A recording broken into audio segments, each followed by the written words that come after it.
Good evening, everyone.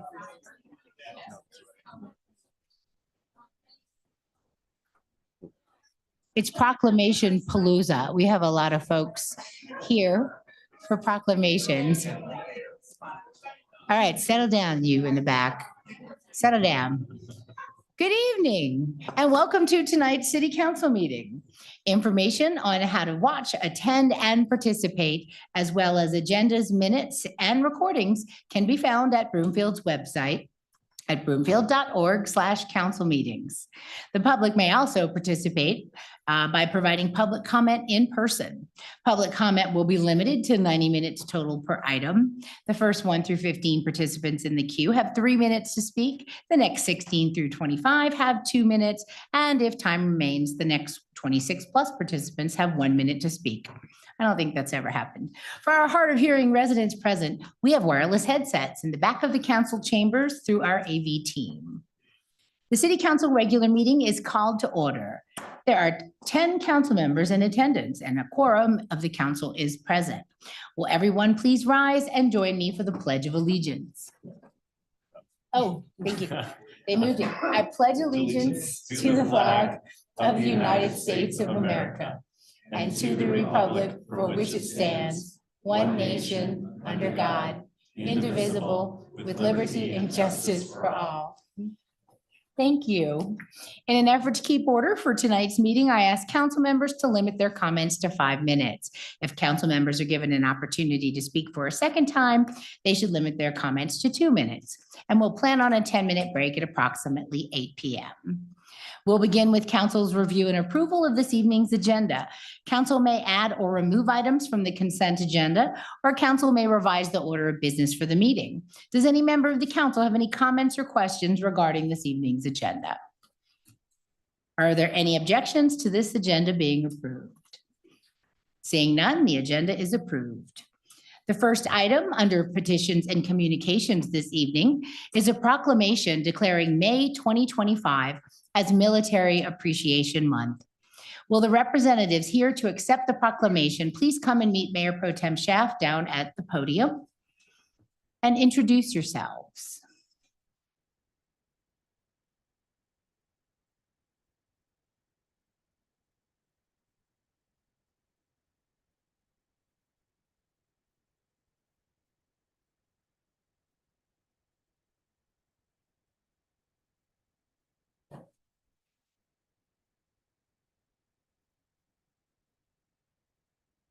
Well, thank you for joining us this evening. I'll summarize the proclamation, then I'll turn it over to you guys to introduce yourselves and make comments.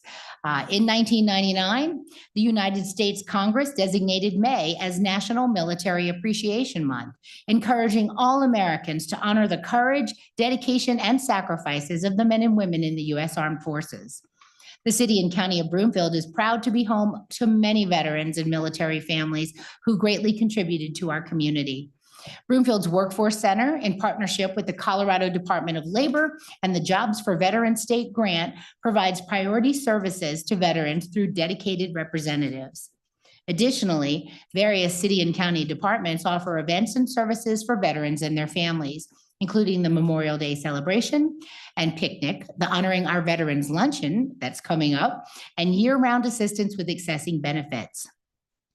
Residents are encouraged to show their appreciation by displaying the U.S. flag at their homes and businesses throughout the month of May to pay tribute to the bravery and commitment of all of those who have served in the United States Armed Forces, and to acknowledge the importance of supporting veterans, service members, and military families in our community. Therefore, I hereby declare and proclaim May 2025 as Military Appreciation Month in the city and county of Broomfield. I'll turn it over to our representatives to introduce themselves. Hello, good evening. My name is Lisana Munoz, and I'm with Broomfield Human Services. Thank you, Mayor Castriata, Mayor Pro Tem Schaaf, and City Council members for supporting our efforts to recognize and assist our veterans and military families. Broomfield is fortunate to be home to many veterans and military families and is always searching for new and better ways to serve our military community. This is the 4th year that the month of May has been proclaimed Military Appreciation Month for the city and county of Broomfield. And a big part of that is to take time to thank our veterans and families for their service, and also to reach out to veterans to bring awareness to services and resources available to veterans and their families. For Military Appreciation Month, the Broomfield Workforce Center, Veterans Museum Broomfield, Broomfield Library, Senior Services, and the Broomfield Development, Diversity, Equity, and Inclusion Team are working to plan a month full of veteran-focused events, including a career and resource fair specific to veterans, workshops for both veterans and employers, and an appreciation luncheon at the Senior Center. The month will close with the capstone event, the Memorial Day Picnic and Celebration, hosted by the Broomfield Library and the Broomfield Veterans Museum. There are approximately 3,166 Broomfield residents who are veterans, which is 5.2% of Broomfield's population. In 2024, there were 728 veterans connected with the Broomfield Workforce Center for employment assistance in some capacity. We hope with even more awareness that Military Appreciation Month brings, we are able to assist veterans, both retired and working age, in making informed decisions about the services we offer that they would like to engage with. We encourage all residents and businesses in Broomfield to recognize our veterans, active military, and military families by displaying the flag of the United States at their homes and places of business throughout the month of May. Please join us for any and all Military Appreciation Month events. Flyers with the calendar of events will be in the back of the room. We are proud to partner with Broomfield Veterans Museum through our Military Appreciation Month activities, and would like to congratulate them on being recognized as the 2025 Heart of Broomfield Hearts of Gold Award honoree. The Veterans Museum is an amazing tribute to the veterans and families of our community, and we are lucky to have such an important community resource to honor our veterans and their service and remind us of the values of courage, sacrifice, and dedication, which strengthens our community spirit. The Broomfield Veterans Museum enriches our community in so many ways, educating our young people, fostering community pride, and honoring the brave Broomfield residents that serve our country. We are honored to partner with the museum board to recognize those who are currently serving, those who have served, and their families, and during a Military Appreciation Month and throughout the entire year. We are pleased to have the Veterans Museum Board President, John Pedicolis, here with us tonight, who would like to just say a few words. Thank you, Ms. Munoz. Good evening. Also here tonight are past presidents, Gary Francis and Lou Roman, past presidents of the Veterans Museum. On behalf of the Veterans Museum and all veterans here in Broomfield, we'd like to thank the board, the council, for designating the month of May as a Veterans Month and all the activities that will be taking place in the month of May. May is always a busy month for the museum. We'd also like to thank and ask the mayor to make remarks at the annual Memorial Day picnic at the Commons Park. I believe it's in May 26th this year. So thank you again on behalf of the Veterans Museum, and thank you again, council members, for all the facilities that are provided by the city for the Veterans Museum. Thank you. Thank you so much. Would any of our other representatives like to speak? Go ahead, Mr. Francis. My name is Gary Francis. I came here directly out of the Navy, 21 years in the Navy, and I've lived here 35 years. I love Broomfield. Thank you so much for the support that we get at the Veterans Museum. Thank you. My name is Lou Roman, past president. Thank you for inviting us here. I would like to invite all of you to come down. If you haven't been to the museum, come check us out at 12 Garden Center. And thank you, council, for taking care of us. Much appreciated. Thank you. Of course. Thank you. Would anyone else like to speak on this? Are there staff members just there for support? Come on, Ms. Spriggs. I'm Sue Spriggs. I work at the Broomfield Workforce Center, and I love Broomfield too. So thank you very much. Thank you for all that you do, all of you. I'll open it up for public comment. If anyone would like to speak on this proclamation, please come on up to the podium. And if not, I'll ask council members. Does any member of council, Councilmember Henkel? Oh, sorry, we have public. Yes, Ms. Sun. May I? Yes, you may. Thank you, Mayor Pro Temp and City Council. I am so grateful for these gentlemen and everything that they do. And I have been going to the Veterans Museum since they opened. And I went there with my father, and these guys are like family to me. And the things that they do to support veterans, the stories that they tell, the lives that are, they just enrich the lives of not only the veterans, but the community. I've seen children come into the museum and I've seen their eyes wide open, and I know they've given talks to the schools, to the, I don't know if it's just high school, but our younger kids, but I know all the kids have appreciated it because my nieces and nephews and other people that I know were recipients of that. So I just want to thank them for their service, everything that they have done for our country. If it wasn't for all these gentlemen and if you heard the stories of things that they have went through, it would scare the living daylights out of you. And yet they're here. They always have a smile on their face. They're always helping people. And I just appreciate them so much. And I'm so thankful that the city of Broomfield has donated my favorite library, the Mamie Dowd Ice Howard Library, to them. And it's just a treat to have them. So everybody, if you haven't been to the Veterans Museum, I encourage you to come out because they have a library that is second to none.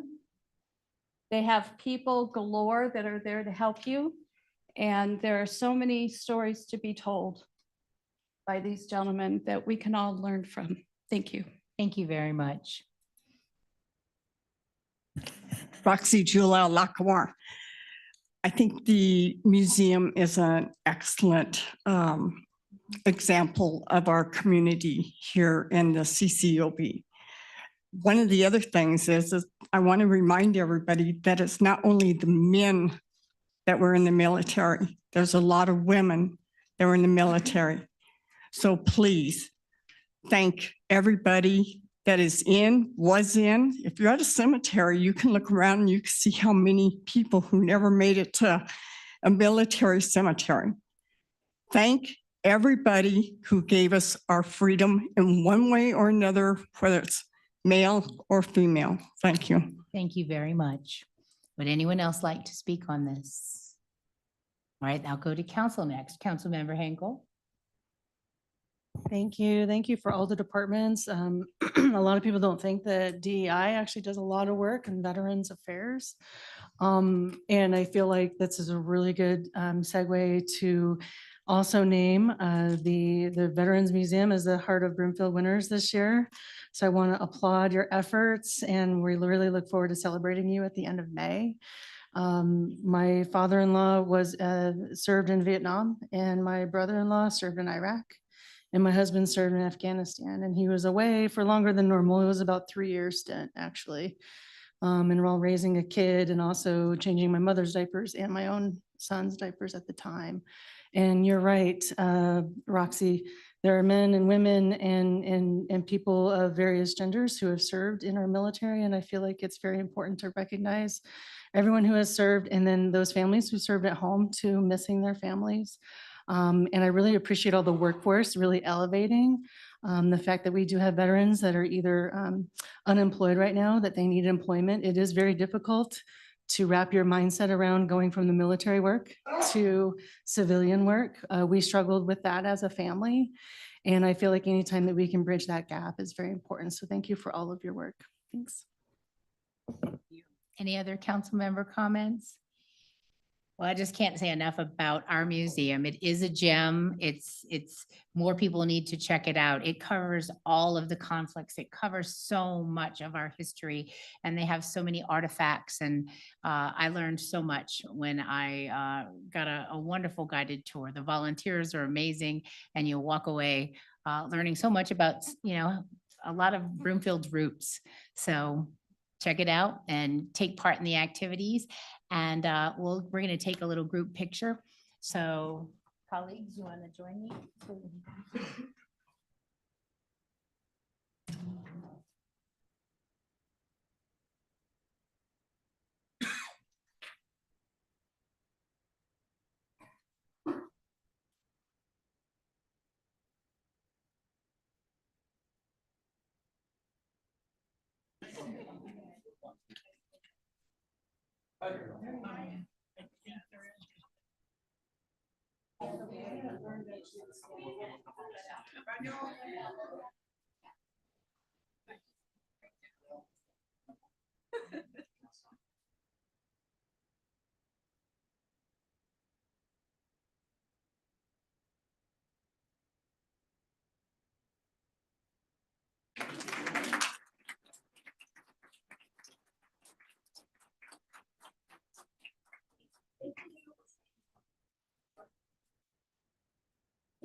All right. Our next item under petitions and communications is a proclamation declaring May 2025 as Income Aligned Housing Awareness Month. Will the representatives here to accept the proclamation please come and meet Mayor Pro Tem Schaaf at the podium, and you can go ahead and introduce yourselves.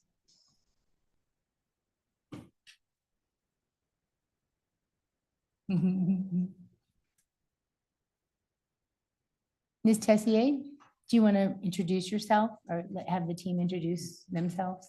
Yes, hi, I am Sharon Tessier, the City and County of Broomfield's Housing Policy Manager under Economic Vitality. My name is Terrell Fabry, and I'm the Executive Director for Senior Resources of Broomfield.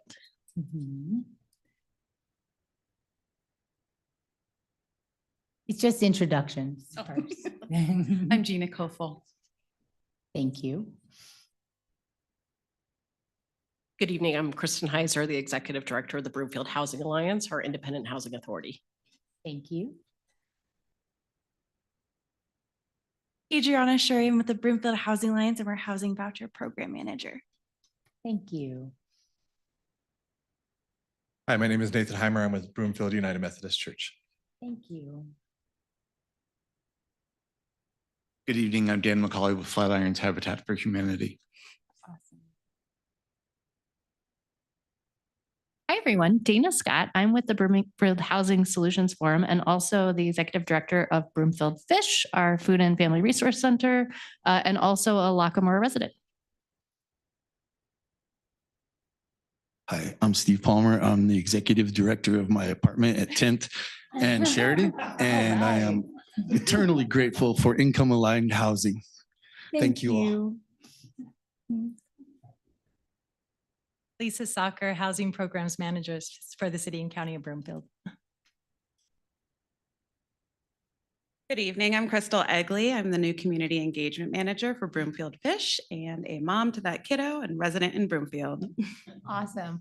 Well, thank you all for being here tonight. And this illustrates how it takes a village, and we're grateful for our village. I'll summarize the proclamation and then I'll turn it over to our representatives for comments. This proclamation states that in 1948, the United States signed the Universal Declaration of Human Rights, recognizing adequate housing as a component of the human right to an adequate standard of living. The City and County of Broomfield recognizes the impact that quality housing has on an individual's ability to thrive, which includes an increase in health, safety, and well-being, family functioning, parenting capacity, academic achievement, community participation, and economic prosperity. In Broomfield, we avoid criminalizing and demoralizing people living in poverty. We use person-centered language and take strength-based approach to growth and investment for all community members. Multiple community partners work collaboratively to address the diverse and changing needs across the entire spectrum of housing for our community to enhance their quality of life.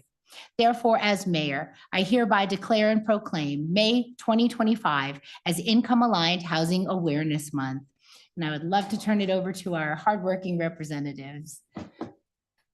All I'd just like to take a moment. Thank you, Mayor, Mayor Pro Tem, Council, city managers, deputies. And just, we have a lot of great things coming down this month. It's our third annual proclamation to be celebrating May as Income Aligned Housing Month. And we use income aligned housing to destigmatize what affordable housing means. And we avoid terms like workforce housing just because it assumes that anyone under 60% AMI is not working, which we simply know is not true. And we want to focus on building a community that has a variety of housing types to support the variety of incomes in Broomfield. I do want to mention that I think we have, I see him right now, Ben Vager, who is going to be helping us. And at the end of May, we are closing our housing income aligned housing month with a bingo game for seniors. And it's going to be held at the BCC, the Broomfield Community Center in Crawford Rooms 123. And from 2 to 4 on the last Friday in May. And we'll be screaming bingo and giving out prizes and sharing all different facts about housing in Broomfield. So be there or square. Anyone else want to say anything? Please come on up. Good evening again, Kristen Heiser with the Broomfield Housing Alliance. I just want to commend all of you and the leadership with City Council, our staff, our city managers, so many of you in this room who are not only just supportive, but amplifying the work that we're doing to bring income-aligned housing options to Broomfield. The collaboration, the work that's happening here it's not comparable to anywhere else. It is unbelievable how quickly, how fast, how our agencies are coming together in true partnership. Just one quick example of just how it's so unique here is I was on a phone call last week with a group of individuals that we're trying to partner with to build housing. And they're self-advocates who are with the representing the community of individuals with intellectual and developmental disabilities. And when we were talking about housing, they said the thing that's unique about Broomfield, we're not just building housing, we're actually building hope here. And that's what they think. They identify Broomfield's actions around housing. So just thank you to all of you, each and every one of you who support this work, and to our collaborative partners, Chris, Human Services, all of our leadership in the city. It's a tremendous space to work in, and just thank you. Thank you. Hello again, I'm Gina Kofel. I did not mention, I'm a Broomfield resident, and I'm also a parent of an adult with intellectual and developmental disabilities. I'm also the founder and CEO of Friends of Broomfield. I can remember many, many years ago when small groups of people got together and created the Broomfield Housing Opportunity Coalition, which evolved into an advisory, which evolved into establishment of Broomfield Housing Authority, and now the Broomfield Housing Solutions Forum. And it's amazing to see the work that dedicated people can do to bring about awareness to an issue that's so important and at the core of a meaningful life for all of us. And I'm just very appreciative, again, as Kristen said, for the collaboration of all of us as citizens, as human beings, as advocates, that income-aligned housing is finally coming to fruition. And there's many more ideas and projects to come. But thank you for the support through that. And I appreciate all of you that have been working so hard. And on behalf of my friends at Friends, we very much appreciate it. And you are bringing us hope. Thank you. Thank you.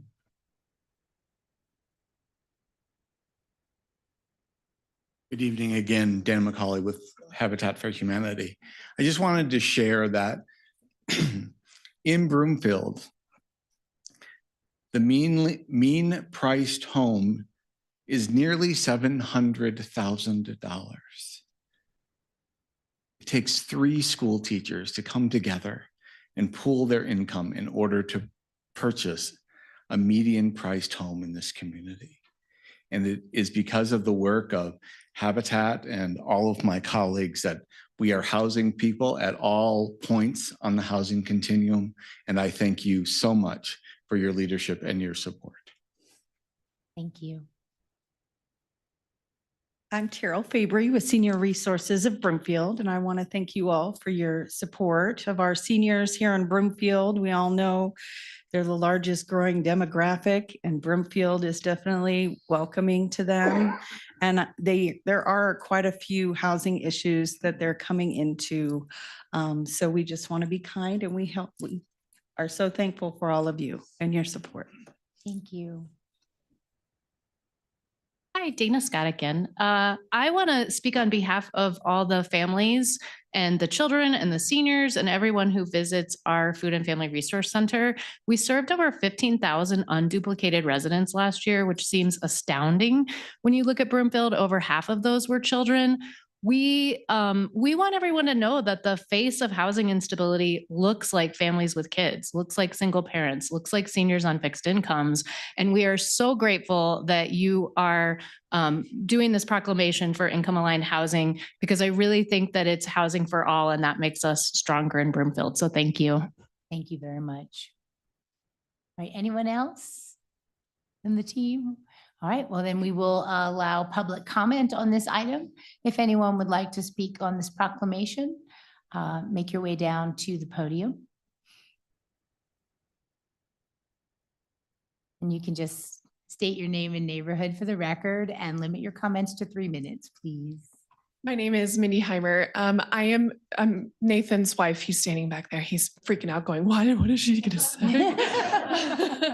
I won't lie, I am not a Broomfield resident, so I don't know if that means that I can stand up here and speak or not, but watching Nathan and his job and what he does with Broomfield United Methodist and staying connected with this entire team of people to help Broomfield lead the way. Like this is something that we don't see in any other cities. Like we have over 20 years of ministry work, just working in churches.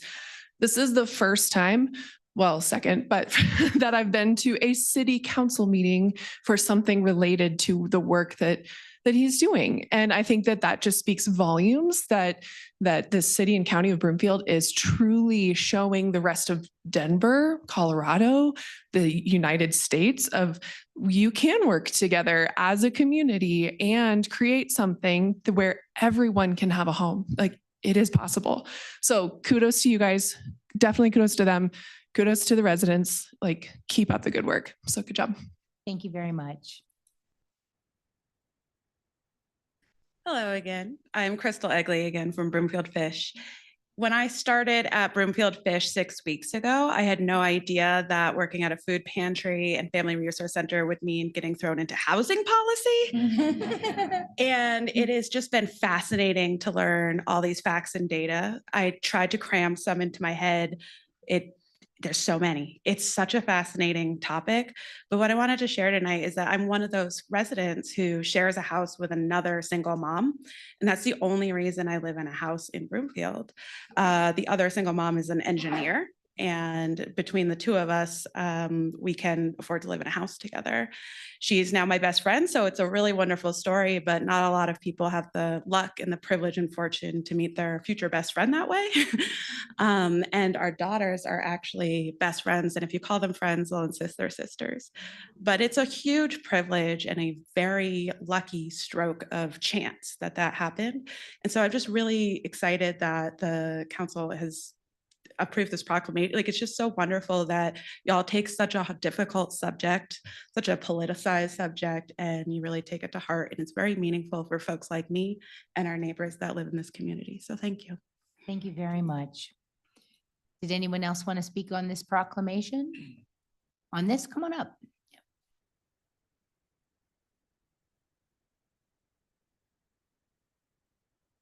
Hi, I'm Janet Sund, Ward 5.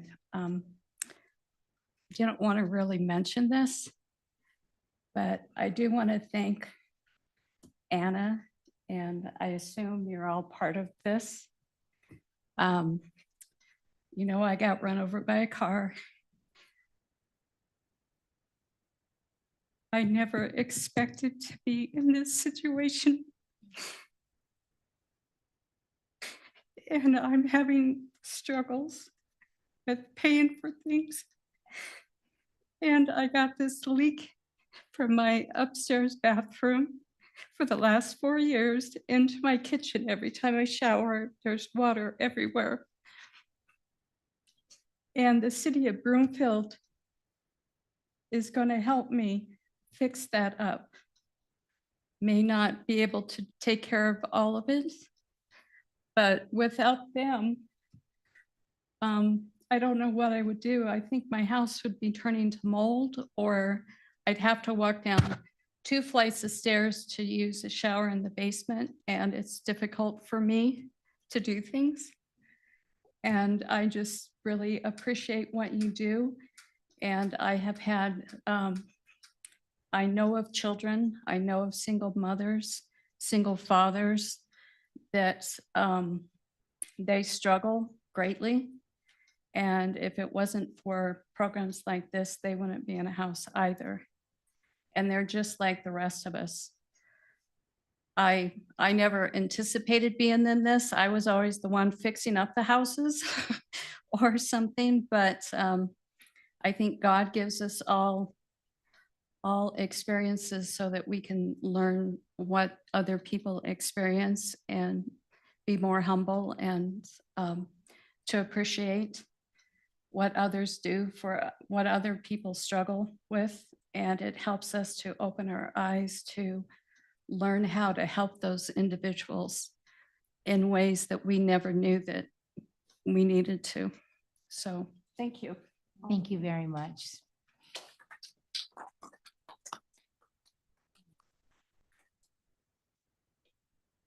So again, Lisa Soccer, Housing Programs Manager. So I took over this position at a very transitional time, the end of 2024, the beginning of 2025, end of one fiscal year and the beginning of another. And it was a little bit hectic, but together with a fantastic coworker up here, I've had just the privilege of learning at a rapid pace what we have been able to offer, and just want to thank all of the Mayor Pro Tem Council for the support that you do give for housing projects. I wish I could have brought just the voicemail that I listened to yesterday of a senior who was simply so thankful for the program that she was getting. And that's just one of 2 in the last 2 weeks. It's just heartbreaking sometimes to see when you're pushing through the approvals for various programs at what these fixed incomes and what these people are actually living off of. And just want to thank you for making that possible to help them.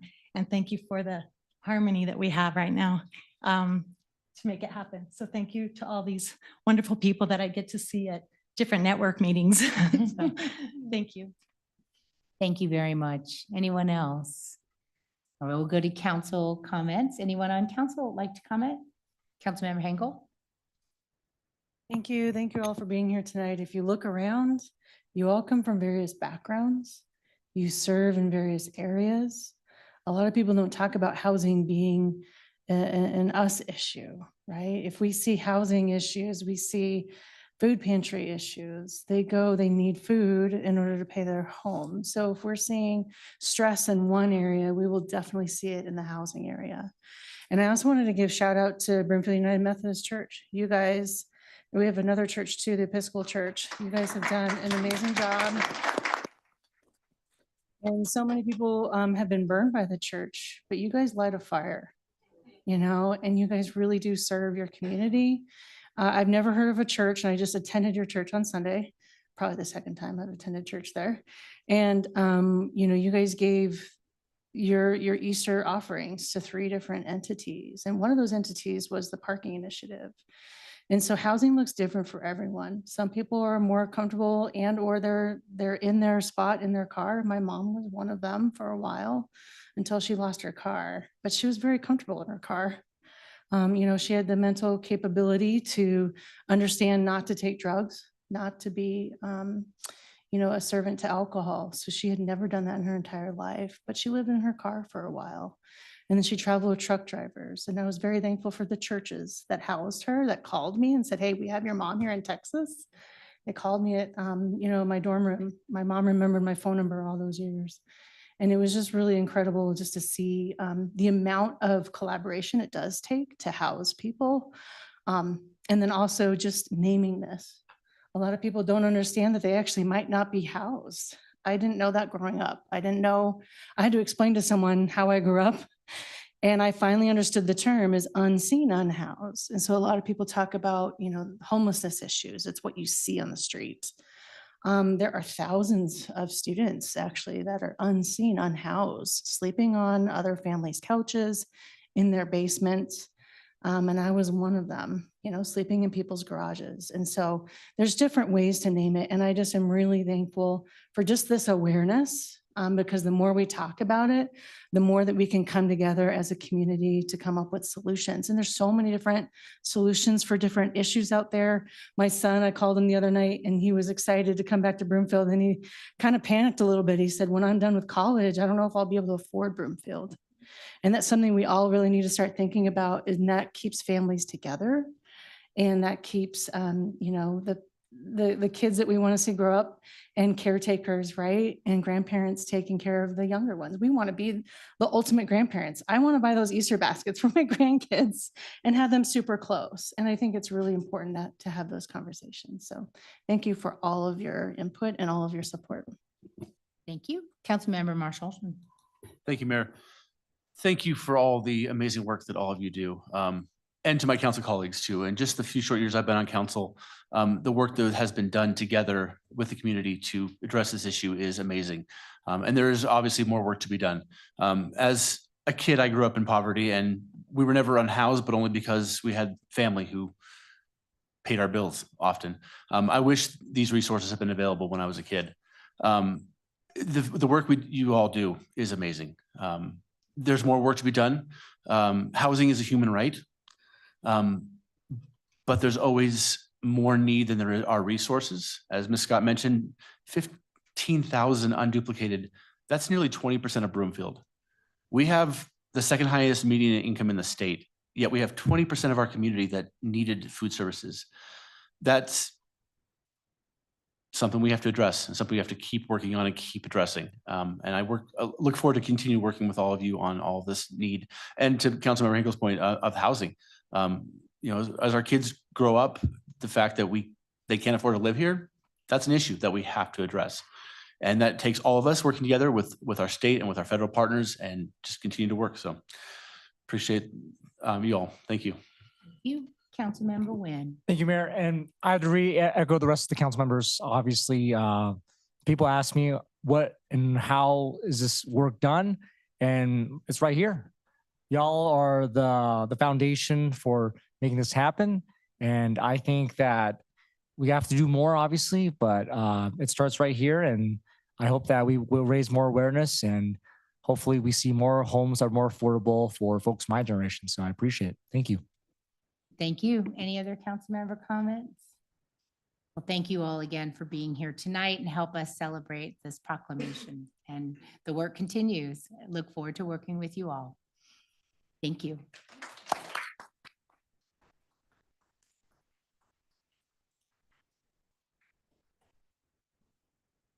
Our final item under petitions and communications is a proclamation declaring May 4th through 10th, 2025 as Broomfield Business Week. Will the representatives here to accept the proclamation please come to and meet Mayor Pro Tem Schaaf at the podium, and feel free to introduce yourselves. Which kind of seems repetitive because you're going to speak after, so might need to tweak that in the script, but go ahead and say hi, Mr. Schreier. Hello, I'm Jeff Schreier. I'm the Economic Development Manager for the City and County of Broomfield. Thank you. And you are with? Hi, I'm Susanna Wolf from Main Street Pedicabs. Oh, wonderful. Thank you for being here tonight. I'll summarize the proclamation and I'll turn it over to you guys for remarks. This proclamation states that there are over 715,500 small businesses in Colorado employing 1.1 million employees. Business owners and managers have created and supported economic activities for all persons, irrespective of gender, race, ethnicity, and socioeconomic status. Here in Broomfield, over 92% of our Businesses have fewer than 50 employees, and nearly half employ fewer than 5. These businesses not only drive our local economy, but also provide many of us with our first jobs and foundational skills. Through programs like Enhanced Broomfield and Entrepreneur Micro Grants, we've invested over $2 million since 2015 to help these businesses grow and thrive. Therefore, as mayor, I hereby declare and proclaim May 4th through 10th, 2025 as Broomfield Business Week and encourage residents to support small businesses and merchants, not just during business week, but throughout the year. And I'd like to turn it over to our representatives to provide some remarks. Perfect. Thank you, Mayor Pro Tem, Council, staff. Thank you for taking the time to recognize small businesses. I think sometimes they go unseen. We, drive up US 36 and we see all the big buildings off of the highway, but, tucked back in behind 287 and 120th, there's a lot of these small businesses doing hard work that are being the economic engine for the city and county of Broomfield. So it's just great to take the time to recognize that. And something that we're doing for the Business Week, for Small Business Week, for Broomfield Business Week, is we're hosting a series of workshops that week virtually. There will be 7 of them, ranging from topics like marketing, apprenticeships, AI for small businesses, and different things to keep them up to date and up to speed and thriving here in Broomfield. So again, that's the week of May 5th. So we invite everybody to attend those virtually. There's something to learn for everyone, I think. So you can find all that information on the city and county website. And with that, I'll turn it over to Susanna if she has any remarks. Thank you. Hi, Susanna with Main Street Pedicabs. We've been in Broomfield for almost 20 years, I believe, and I hope that we can be here for much longer. We've benefited from the Enhanced Broomfield program, and I'm really appreciative for the proclamation and everything that you do for small businesses. Thank you. Thank you so much for being here tonight. Would anyone like to comment on this proclamation? Come on up. Roxy Julia Lockmore. Probably gonna get tired of hearing that one of these days, but I won't be around, so then you won't hear it no more. So when it comes to our small businesses, we really do need our small businesses. We need all of our businesses in Broomfield to help us with our economy in more ways than one. It helps keep us together. One of the things I do not like to hear from anybody is to raise the minimum wage in Broomfield. It would destroy our small businesses. It's been brought up quite a few times. And it's been kind of dropped a few times, but I still hear you guys talking about it. But if you do that, you're going to destroy the small businesses. And the cost of living is really high here. And if the people who are, in my thoughts, are rich and have money, they can go wherever they want to go. But the rest of us who pay our bills month to month and go from paycheck to paycheck, sometimes those small businesses, because they're down on the corner from where we live, is the closest thing that we can get to as long as they're there.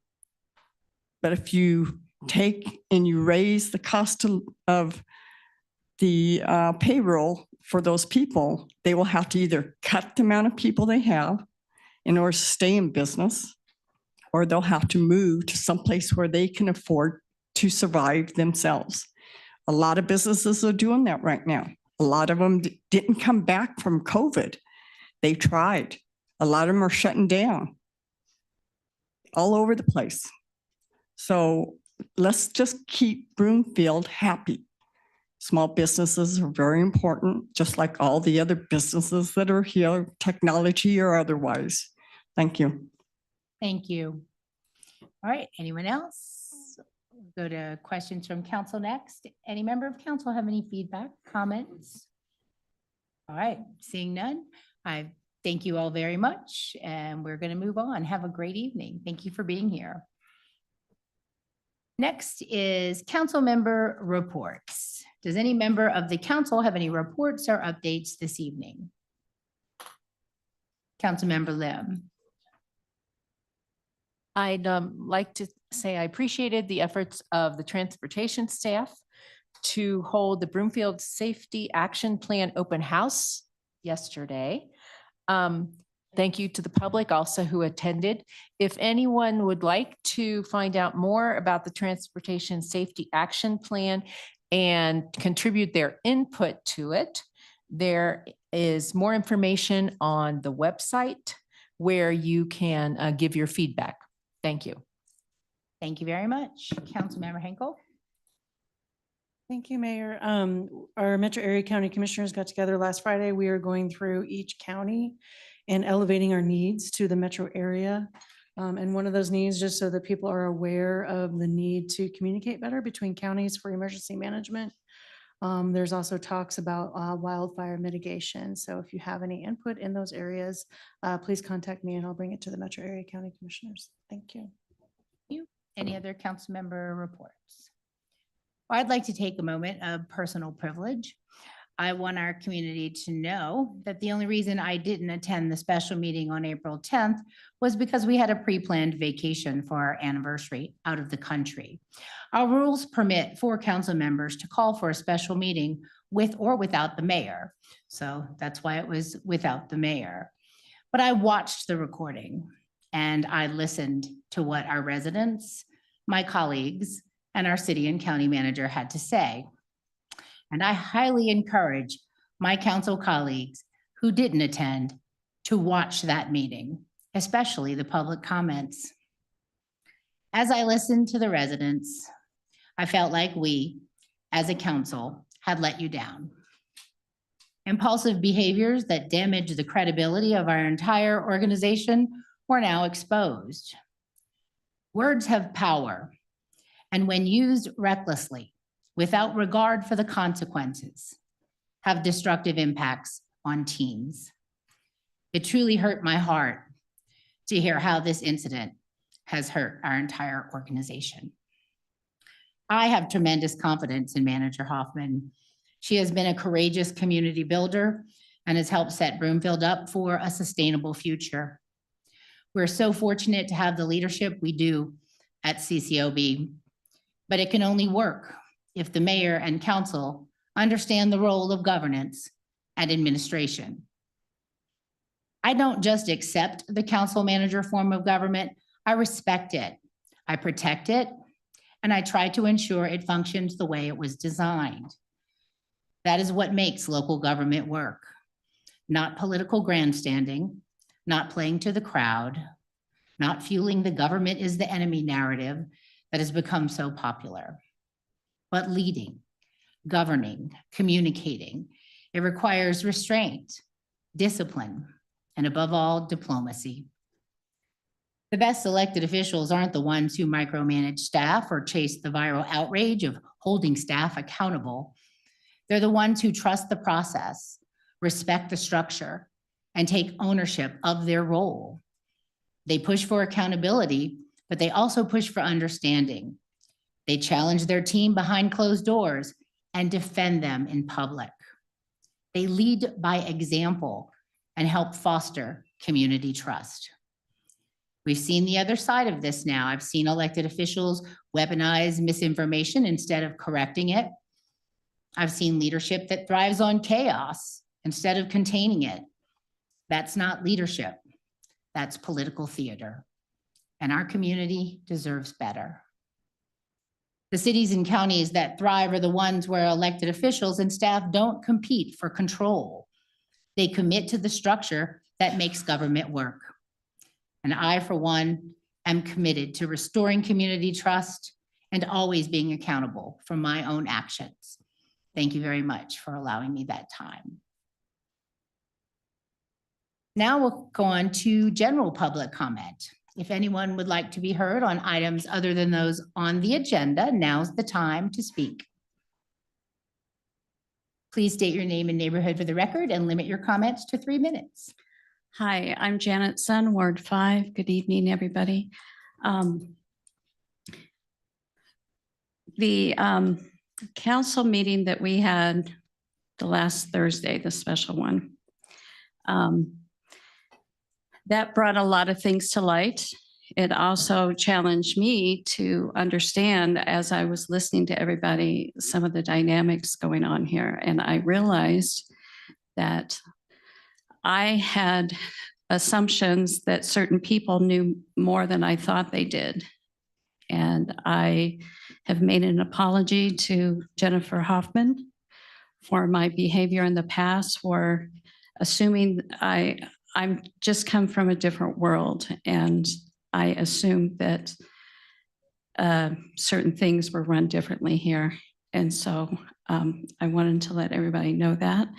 And I spoke with her after the meeting, thanks to a gentleman in this room. As I was leaving, he had a big smile on his face. And I said, "How did you like the meeting tonight?" And he said, "I think it was awesome." And he had a huge smile on his face. And I said, "Why?" And he said, "I thought you weren't stressed out about it." And he said, "Absolutely not. I really enjoyed the engagement between Jennifer Hoffman and the city council members and the audience. And it was very dynamic. It was very eye-opening. It allowed us to understand each other, I think, better. We got clarification on things that we don't typically get. And so what I would like to see, what I would like to ask the council is, in future city council meetings, if we could, I'm sure not all of them, but some of the ones, I think it would be helpful. And Jennifer agreed. She said she would prefer that the city council meetings be back and forth between the citizens and the staff and city council. And I think that the citizens that don't even come here, I think they can learn from it as well, because a lot of stuff has come out. We've had 2 meetings that I know of, the trash hauling and this last one. And it gave everybody better understanding. We didn't all get our way. We didn't all end up having what we thought we needed to have or wanted, but it allowed everybody to have a better understanding, and we were being heard. As citizens, we were actually being listened to and responded to, and we did appreciate that very much. And then am I out of time? Yes, can you? Sorry. Okay, thank you, Ms. Sund. Hi, Bill Crothers, Northmore, Mayor Pro Tem, staff. I just had one question. You know, we did a survey a while back, and I was just wondering if there was any update on when some of those results might be coming forth. The community survey? Yes. I'll get an answer for you on that. Do we know, Julie Story's in the back. Do you know when that's going to come out? Come on up. You can come up, Julie. Then she's here. She'll know. Yes. Hi, Julie Story, Director of Communications. The May 20th meeting is when we'll be scheduled to bring community survey results. Thank you so much. Great. That answers my question. Awesome. Good evening. Lois Vanderkoy, Broomfield Heights. I've heard some of us speak against political talk and the inclusivity flag. So I have some comments about our discourse. I fear that if we restrict free speech to avoid conflict and politicized discussions, voices will be canceled. We may hope that what happens at the federal level won't affect us much because our budget isn't reliant on federal funds. And as seen tonight, we have a wonderful, supportive community for many needs and causes. I propose that we are deeply affected by federal policies and regulations. Martin Luther King Jr. said, "We are caught in an inescapable network of mutuality, tied in a single garment of destiny. Whatever affects one directly affects all indirectly." Giving voice to people in our community who are being affected by federal action. I am the vet who works for the VA helpline. I now have to commute to a cubicle in Lakewood and fear losing my job. I am the immigrant mother. My husband abandoned me after our children were born here. My children need specialized Medicaid care. I am the first generation child at school, fearful of family separation because one of us is not a citizen. I am the Ukrainian and Afghan refugee who escaped war and death to seek work and citizenship here. I am the cancer victim receiving state-of-the-art care at Anschutz. Funding for research is being cut. I am the NOAA scientist fired without cause. I am the senior dependent on Social Security, Medicare, and Meals on Wheels. I am the working mom struggling to find childcare. I rely on the child tax credit, Medicaid, FISH, and Precious Child while rent and food costs go up. I am the child at risk for gun violence and disease. I am the gay couple threatened by shunning and homophobic slurs. I am the family who enjoys national parks, Rocky Mountain in particular, and which is affected by beetle infestation, ozone pollution, drought, and wildfires. We need the inclusivity flag to honor and uphold the dignity and rights of everyone in this community. The American flag, with its history from the Revolutionary War through the Civil War, through the Civil Rights Movement, also needs to be flown to remind us to unify around our Constitution with its checks and balances and its liberty and justice for all. Okay, thanks. Thank you very much. I'm Sandy Anderson from the Broadlands, Mayor, Mayor Pro Tem, council members, and city leadership staff.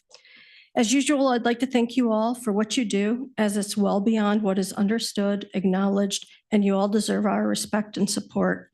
I say this even when mistakes are made and when accountability and fairness are questioned.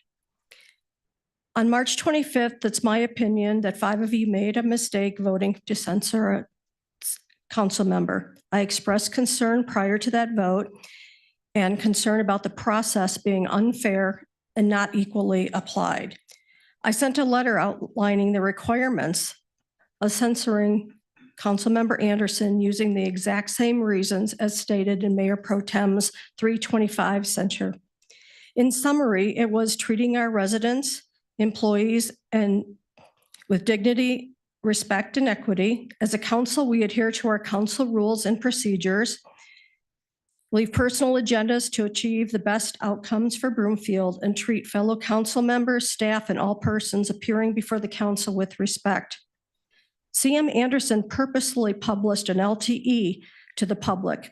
An estimated 15,372 people saw that newsletter, and a Facebook group of 1,200 residents. Let's compare that over 1,500 to a single email between 2 CMs.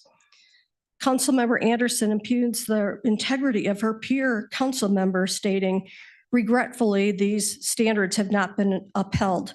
She also states Councilmember Heidi Henkel did not respond to this letter, continuing her pattern of non-response.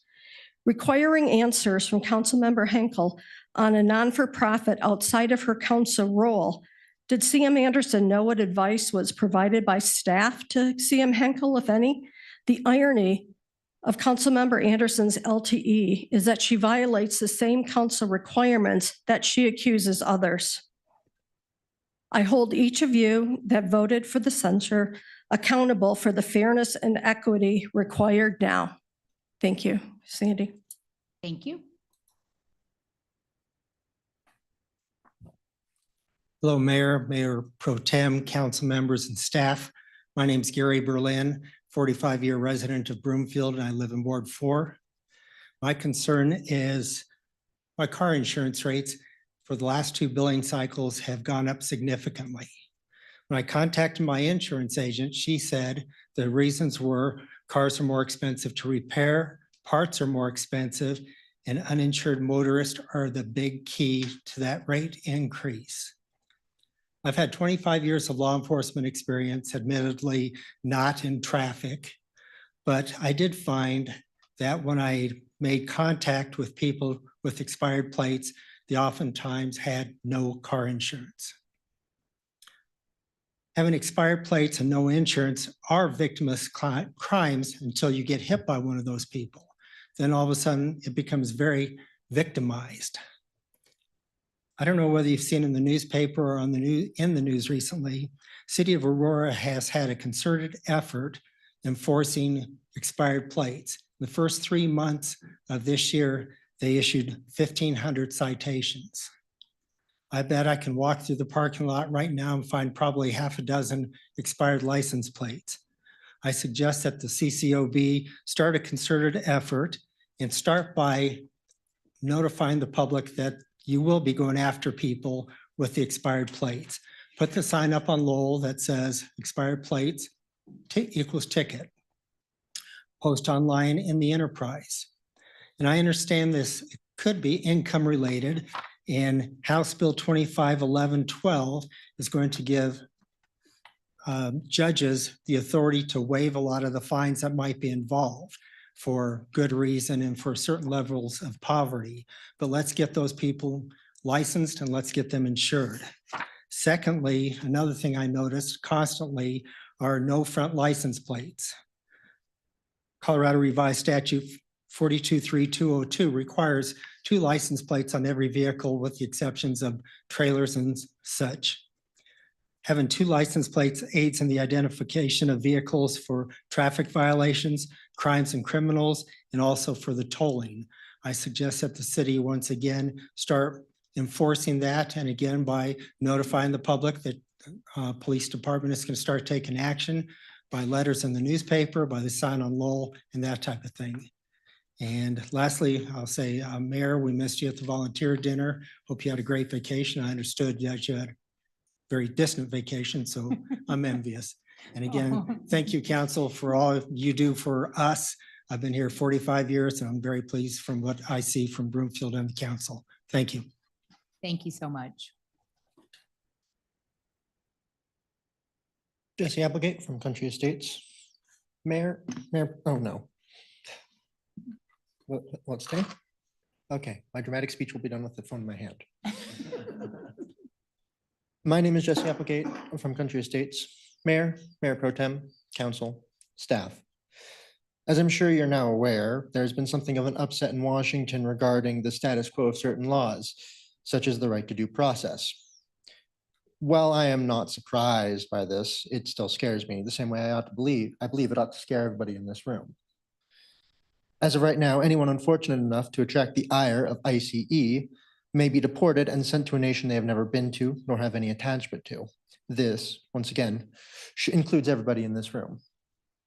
I will not ask for the moon and stars. It's downright naive to ask a city council, any city council, even you, to single-handedly end a constitutional crisis. What I will ask is that you use all available ways and means to find a way to secure the safety and rights of the people of Broomfield. I will ask you to consider any ideas, even, especially, ideas that would have been downright comical not even a year ago.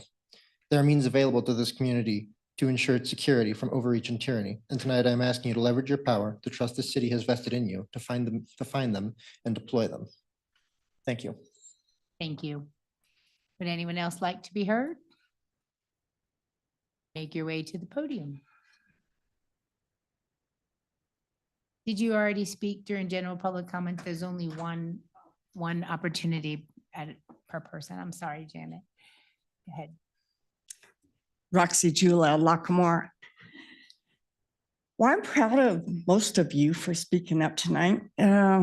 I spoke quite a few times now about the stickers and tags being illegal on vehicles. I take pictures all the time, and now they don't even pay attention to it when I show it to them. And I'm talking about Broomfield Police. So I keep bringing the subject up, and it seems like it keeps getting ignored. I'm glad somebody else has brought it up. But I'm still proud of more people coming to this meeting because I beg of all of you to come and be present at the meetings. Sitting at home and watching on TV does nothing. It gives you a little bit of information, but normally all you do is see whatever they stick on the screen for you to see. And if you don't know, like some of us, whose voice is whose, you're not going to know who's even talking when they're giving a presentation. So thank you for everybody who is showing up and who is speaking. And keep coming. There's a few of us that once we're gone, if you guys don't take our places, there won't be nobody here to stand up for the city. And I can remember there was times I was the only citizen that was in this room for hours. And no matter what I said, meant nothing because decisions were already made. So keep coming and keep bringing your opinions. It doesn't do any good for the council or the staff to run our city because they're going to run it with what they want. They say they're running it for the pleasure of the citizens, but if the citizens don't bring their opinions, they don't know what you want. They may know who their neighbor wants or who they're affiliated with, their wants, but they're not getting out and talking with the people the way they should. So please keep coming to the meetings and bring up your opinions. Thank you. Thank you for that public service announcement. All right, moving on to the 2025 first quarter expense report for elected officials. It was provided on this evening's agenda under reports. We'll now proceed with public comment on this item. Please make your way to the podium. State your name and neighborhood for the record and limit your comments to 3 minutes.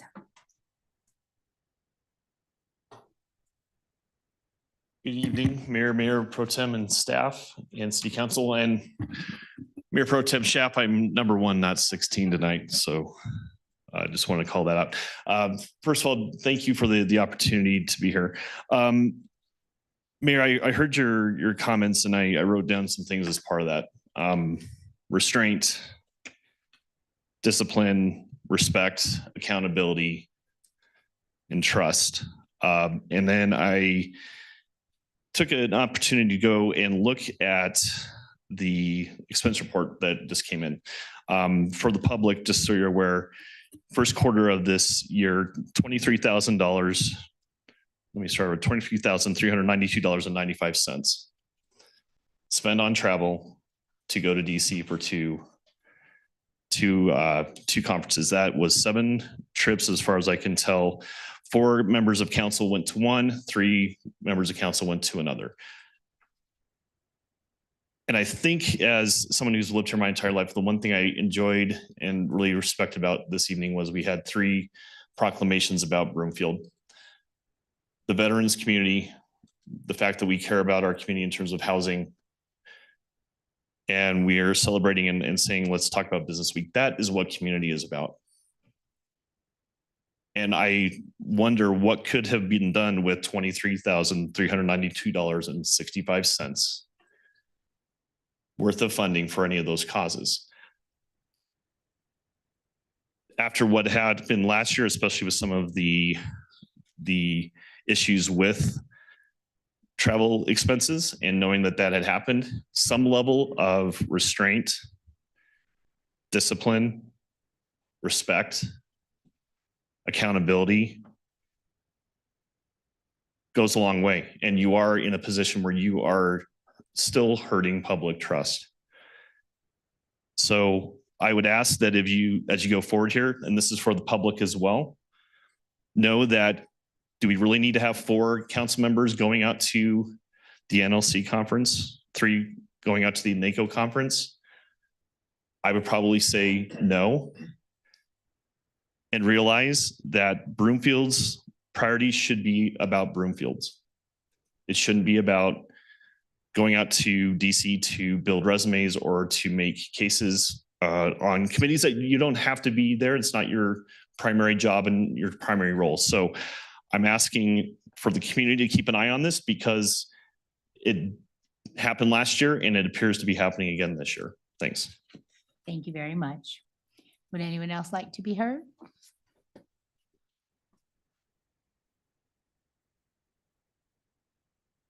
Sandy Anderson, the Broadlands. This is totally unscripted, but I'd like to remind everybody that our city council is not only just a city council, it also represents us as a county, and that their roles and responsibilities are not only doubled, they're quadrupled. I suggest any of you go to Indeed and take a look at what a county commissioner earns. The roles that our city plays, also county members, $204,000 this year per county commissioner. Training, representation into county work, and the travel that's done to facilitate that is well worth it for our entire community. Thank you. Thank you. Anyone else? Okay. Moving on, next under reports is an update regarding the Broomfield Voice website refresh. Will the representatives here to provide the update please come to the podium and introduce yourselves and share your update? Good evening, Mayor, Mayor Pro Tem, council members. Julie Story, Communications Director. We wanted to come and give this presentation tonight on our Broomfield Voice. I think most of our folks know what Broomfield Voice is, but in case you don't, it's our engagement platform that we use where our residents can provide their input on different projects and programs that are going on within the city and county. And Melanie Ferraro, who is our community engagement specialist, is here tonight to give you this presentation. She put in hundreds of hours of work on this refresh, working also with our partners, our internal partners who work to put the information out on this platform to make it the best possible user experience for our end user so that they can find things more easily, that they can provide their input more easily. So I want to turn it over to Melanie to provide this information for you and go through a quick demo. Thank you, Julie. Mayor Pro Tem, council members. Like Julie said, we're here to show you what we did in the past year to refresh the Broomfield Voice platform. There's no action or direction expected on the behalf of council. We're really just here excited to share these updates and how Broomfield Voice can be a tool for both council and the residents that you serve. Next slide, please. So I know all of you know what Broomfield Voice is, but for anyone who's maybe listening or in the room who's unfamiliar with the platform, Broomfield Voice is the City and County of Broomfield's online engagement platform. So the site hosts lots of interactive tools we can use to collect resident feedback, perspectives, ideas, things like surveys, maps where you can drop pins, idea tools, forums, all sorts of things. Compared with broomfield.org, broomfield.org is kind of where more of our informational kind of one-way communication lives, that more evergreen content. Broomfield Voice is really used to engage and establish that two-way relationship with the community, whether it's used for gathering public input for decision-making, brainstorming ideas with the community, crowdsourcing information. We also use it to collect stories and to provide transparency in decision-making. Next slide, please. So what are the benefits of Broomfield Voice? For the community, this provides an opportunity for community members to have a voice in decisions that may impact your day-to-day. It helps you shape the community that you want to live in, and it allows the community to follow projects and decision-making processes in real time. For council and the city and county, it allows us to easily hear community feedback, ideas, preferences in kind of one consolidated place. We also know that using public feedback can result in more sustainable and community-oriented decisions, especially when the community is involved early in the process, and they can help us identify challenges and opportunities we may not have thought of. It also helps build trust with the community and again, provides transparency in that decision-making process. So kind of this win-win for the community, for council and the city. Next slide, please. So when we set out to refresh the platform, our #1 goal was to make it easier for residents to be able to engage and share their voices, perspectives, ideas, and opinions. From a site kind of website engagement, that website design that looks like improving site navigation, modernizing the site design, standardizing pages so that if a resident's giving feedback on, say, a development project, they can find that same information about transportation projects or public art projects. We went through and archived a bunch of completed projects, so it's easier to tell which projects are actually actively accepting feedback and what's complete. And then we made updates for accessibility so that all of our residents, if you're using assistive technology such as a screen reader, can still participate. There was a lot of research that went into this refresh. We read all 350 articles on Granicus's website, which is the platform that hosts Broomfield Voice. We did a lot of research on peer communities, anywhere from Fort Collins to Wheat Ridge, Longmont, Golden, Boulder, seeing what are other communities doing to engage their residents online. And then we looked at some best practice examples coming out of especially Canada and Australia to say, how can we take all of these best learnings and apply them to Broomfield Voice?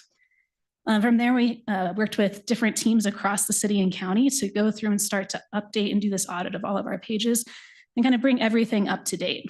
So I'm excited to share that as a result kind of this refresh we did in the last year, we've seen an increase in site visits. And one of my favorites is we've seen a big increase in the number of clicks once people are on our site, kind of telling us that, hey, this navigation that we built out is starting to work and people are able to find hopefully the information that they're looking for. We also found out that Granicus has started recommending Broomfield Voice as a model site for other communities across the country to model their sites after. So we've actually had some informational calls with folks. We had one with some folks from Connecticut this last fall saying, hey, how did you guys design your site? We want to do something similar. So that was the best praise we could get from the platform owner. And next slide, please. So I wanted to go through now and do a quick tour of the site so we can show here's what updates we actually made. So if we can swap over, I'm going to share my screen. Maybe. Doesn't look like, there we go.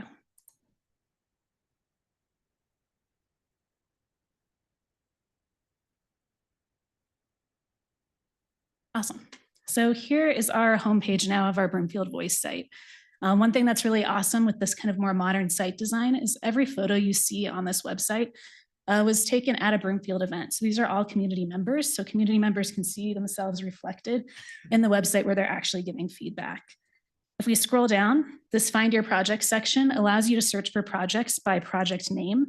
Or if you're like, I don't really know what the name of a project I'm interested in, but I want to see what, say, the community is doing when it comes to housing. I can select housing and go, holy cow, there's 20 whole projects, 20 pages of projects that have been coming through the pipeline. And so we can say, hey, look at all this cool work the city and county is doing. We can select projects by year as well as status. So if we look for published projects, those are projects that are actively accepting community feedback. Archive projects are ones where kind of a final decision's been made and now they're in the implementation phase. The Engage Now section is my personal favorite one. This is if you're a community member and you just have 10 minutes, you're like, hey, I want to make my voice heard and give back to the community. This is the spot you come to. Every single project in this Engage Now section has some sort of tool, whether it's a survey, a forum, that we're using to actively collect feedback right now. And we'll take a look at one of these in a second. The New This Month section looks at the 4 most recent projects published to the site that aren't already in the Engage Now section. And then our Stay Tuned section is where we host kind of those long-term multi-year projects where maybe there's not like engagement happening right now, but over time, and we want residents to be able to say, hey, I remember taking the survey last fall, what's happening and where are things at? So that's the homepage. Hopefully we're directing folks to the most relevant projects and giving them a way to find ways to get involved that are interesting to them. On this About tab here, we have more information about the Broomfield Voice platform and this really awesome video where we have folks from the community sharing what involvement has meant to them in using this platform. You can also search by project type. So for example, if I'm really interested in development projects, I can come to the Development Projects Hub. When I scroll down, I can see a map of all active planning and engineering projects happening in the city. So if I want to know, hey, what's happening in my neighborhood, I can see that here. And you can see all the different development proposals that are actively soliciting community feedback and public comment. So again, try to have these different project type themes to help residents find projects that are of interest to them. And then last but not least are our actual project pages. So we'll use the Transportation Safety Action Plan. This is the page that Councilmember Lim actually mentioned earlier this evening. And so this is where you can start to see how we standardize content across pages to make it easier for folks to find what they're looking for. So when you come to a page now, you'll see this project overview section that just gives a high-level overview of what the project's about. And then my personal favorite, this public engagement section that says, hey, if you're coming to this project page for the first time and just hearing about it, how can you engage and get involved? And what's been done in the past? On the right side of the page, there'll be a project timeline on all of our projects that helps you see where in the process this project actually is and what's been done to date. So you can see on this one in particular, we're about 2/3 of the way through our transportation safety action plan. And then finally, we have this who's listening section at the bottom. So you can see the staff member who's hearing all of your feedback and know that, hey, this isn't going into some back database somewhere. No one's going to read what I'm saying. You can actually see who's interacting and hearing what you have to say. And then a lot of this information, comments and everything is shared with council as well. So your council's reading it. And then the most important part of the site of each page is this section where we host the different tools. So for example, this project in the fall had a survey and a mapping tool where you could share safety concerns as you travel through Broomfield's transportation network. Every single project will have at least 2 tools. That'll have the questions tool. This is essentially an opportunity to submit any question you have about the project, and city staff members will respond typically within 2 business days, but it creates this sort of living, breathing Q&A, which is super cool. And then last but not least, every project will have a newsfeed tab. This may be renamed to project updates on some projects. And this really tracks kind of what are those big milestones and what's been happening between kind of those 2 dots on the timeline, what happened between A and B. So this kind of gives a more in-depth account of what's happening. So this was a little recap of the open houses that we had last night. So that's kind of what each project page looks like now. The last thing I wanted to show is this is a current published page. I wanted to show what an archived page looks like as well. So we'll use our Broomfield Days logo contest as an example. So say I'm looking through Broomfield Voice and I go, oh, this looks really cool. When I come to the page, any project that's complete will say archived at the top.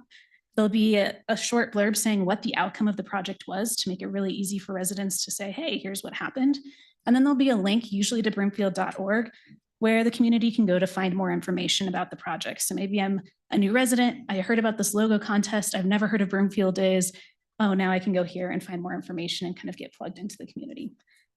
So that is our updates in a nutshell. I want to say thank you so much for giving us the time to share this project with you. We hope this really is a tool that can help facilitate more public engagement more easily. I wanted to open it up if you all have any questions that we can answer. Thank you very much for that. We will take public comments on this item. So if anyone would like to provide some feedback, now's the time. Sure.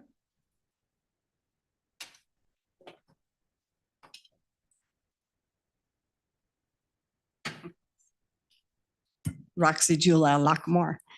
So this was a real good example of what I was saying, that with the citizens are watching this on TV, that the presentation is up there. I'm going to say in the old days, there used to be like over in the corner would be the little picture of whoever was up here was talking, so you could see them. It wasn't the best quality back then when they did do it. And in fact, the quality of the TV back then wasn't that good at all, but at least you knew or could see who was talking and putting on the presentation. That needs to come back. We have split screens on the computers and everything else. Now, the Broomfield Voice, I think it's a great tool. And I use it a lot. I'm always tinkering with it. Sometimes I tinker with it when I'm not even around Broomfield, if I'm sitting on a bus or something and I'm bored. And sometimes it's probably not the best thing for me to do because sometimes I get a little angry at what I'm reading. So, but here's the thing. You look at it, you see something, you're interested in something, just thinking that if you're going to put remarks in there that it's going to be worth anything, it probably isn't. So you need to still come into this room, especially if it's something that really concerns you or you think is really concerning our community, and voice your opinion. I got one thing I'd like to talk about that isn't on the Broomfield Voice right now. It was a comment that was made. May I do that, please? I'll make it short. You have 57 seconds. Okay. CCOB is a city and county of Broomfield. Basically, it's a city. I lived in a county for so many years. And the things that a county commissioner has to do in a for real county, this group could never do. And I understand they get paid good money to do that. And some of my best friends are county commissioners from other counties, and they have a lot of work to do. They have to regulate a whole lot of money, and they have to make it go to every little nook and cranny to put it into. Broomfield, they don't have to worry about animals. They don't have to worry about agriculture. They don't have to worry about dirt roads. They don't have to, there's so many things they don't have to worry about that is Your county. time has expired. But otherwise, they have a lot that they do as a city. Thank you. All right, thank you. Would anyone else like to be heard? Go ahead. I just wanted to say I'm very impressed by this. I've seen a lot of presentations over my lifetime to get out information for businesses. And I think you did a really good job. And I'm amazed that you got all this stuff done and you can only pack in so much. And I think this is a great tool for people to see, and it helps the citizens that don't come to the city council meetings. I wish they would, but it helps other people to see what's going on. So thank you for taking the time to do that. Thank you. All right, questions from council are next. Any questions or comments from council? There's no decision on this. It's just for feedback. Councilmember Nguyen. Thank you, Mayor, and thank you so much for the presentation. I think it's very insightful for getting to know how we communicate to the community. I have just one question, and for folks who are on Nextdoor, Facebook, are there efforts to get them to use the Broomfield Voice? Just because a lot of folks ask how they can communicate their concerns or feedback to Broomfield staff and city council. Computer. Yeah, so occasionally we'll run posts on social media. Whenever there's a project, for example, the Broomfield Transportation Safety Action Plan, talking about the open house that happened last night, we'll always link back to the Broomfield Voice webpage. So maybe if we post on Facebook or Nextdoor, it'll always have a link back to the site where folks can go and actually engage, and we're collecting that feedback. We've also done some kind of general promotions. We try and stagger it out throughout the year, but some promotions on like what is Broomfield Voice and how can you use it to get involved. So a little bit of when there's project specific posts, we're using social media, and then occasionally we've done kind of just general campaigns of like, hey, this is Broomfield Voice, come check it out. Yeah. Did I answer your question? Answers my question and brings up another question as well. Do we collaborate with other partners with the Broomfield, obviously the Broomfield Police Department or any medical emergency services? Broomfield Police Department specifically, there are community listening sessions. All of that can be found on Broomfield Voice. That's kind of the main hub where we've been collecting information with the survey we did last year, and we've been posting information about each of their community listening sessions. So Broomfield Voice is really just for city and county of Broomfield departments and projects. So since Broomfield Police Department, City and County of Broomfield, they do have projects up here. So there's a lot of interdepartmental collaboration. But since it's a city and county official website, we probably wouldn't share something from like North Metro Fire in this particular platform, but we may promote it on our social media channels or newsletters. Thank you so much. And I know, like you mentioned, we are both a city and county, so it's both news. And that's a lot for a small and mighty team. So thank you so much for the work you've done. Awesome. Thank you. All right, thank you. Councilmember Anderson. Thank you. And this is amazing. And I just want to let you know that I was looking for the map when I was going through this earlier today. And I didn't see that. I don't know if there's any way to, I feel like that is one of the most important pieces where if somebody's scrolling around to see their neighborhood, if there's any way to put the map button, like a link from the first page, like the main page you go to really get to that place where you can see all of what's going on, because I think that's a way that a lot of people want to know what's going on in their area.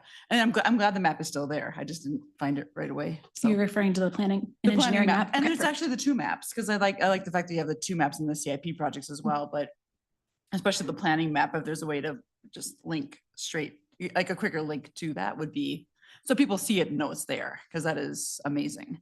So, but great work. Thank you. Thank you for the feedback. Thank you. Mayor Pro Tem Schaaf. Thank you, Mayor. So along with those questions, so I think the biggest question that I get is always what is going in that spot? You know, what construction is happening right there? So I know that with this active plan and engineering projects map, this doesn't include all of, or I don't believe it includes all of the currently under construction projects. So is there a possibility that that can also be included in that map so that, you know, it's all in one space, or is there somewhere else that we should be looking for those projects? Gotcha. That's just our active planning and engineering map. We have a separate one for CIP projects. I don't want to make any promises to anybody because this is an interdepartmental effort. So I can certainly look into it more and see what options are available, but I don't want to make any promises because it's not my department that's running it. No, I just wanted to put that comment out there, but I do really appreciate the refresh. It's much more user friendly, and I think that a lot of folks are going to be able to find the information that they need, and so I appreciate all the updates and refresh that you've done. Thank you. Thank you. Thank you. Any other council member feedback? This is really such a unique tool that we have here. Not a lot of our other neighboring cities and counties even have a device like this to get that interactive feedback and to really be communicative and transparent and all the projects that are going on. So I've always loved this tool when it was Bang the Table, and it's truly evolved. So thank you for continuing to make it better because it's a wonderful asset. Thank you. Thank you all.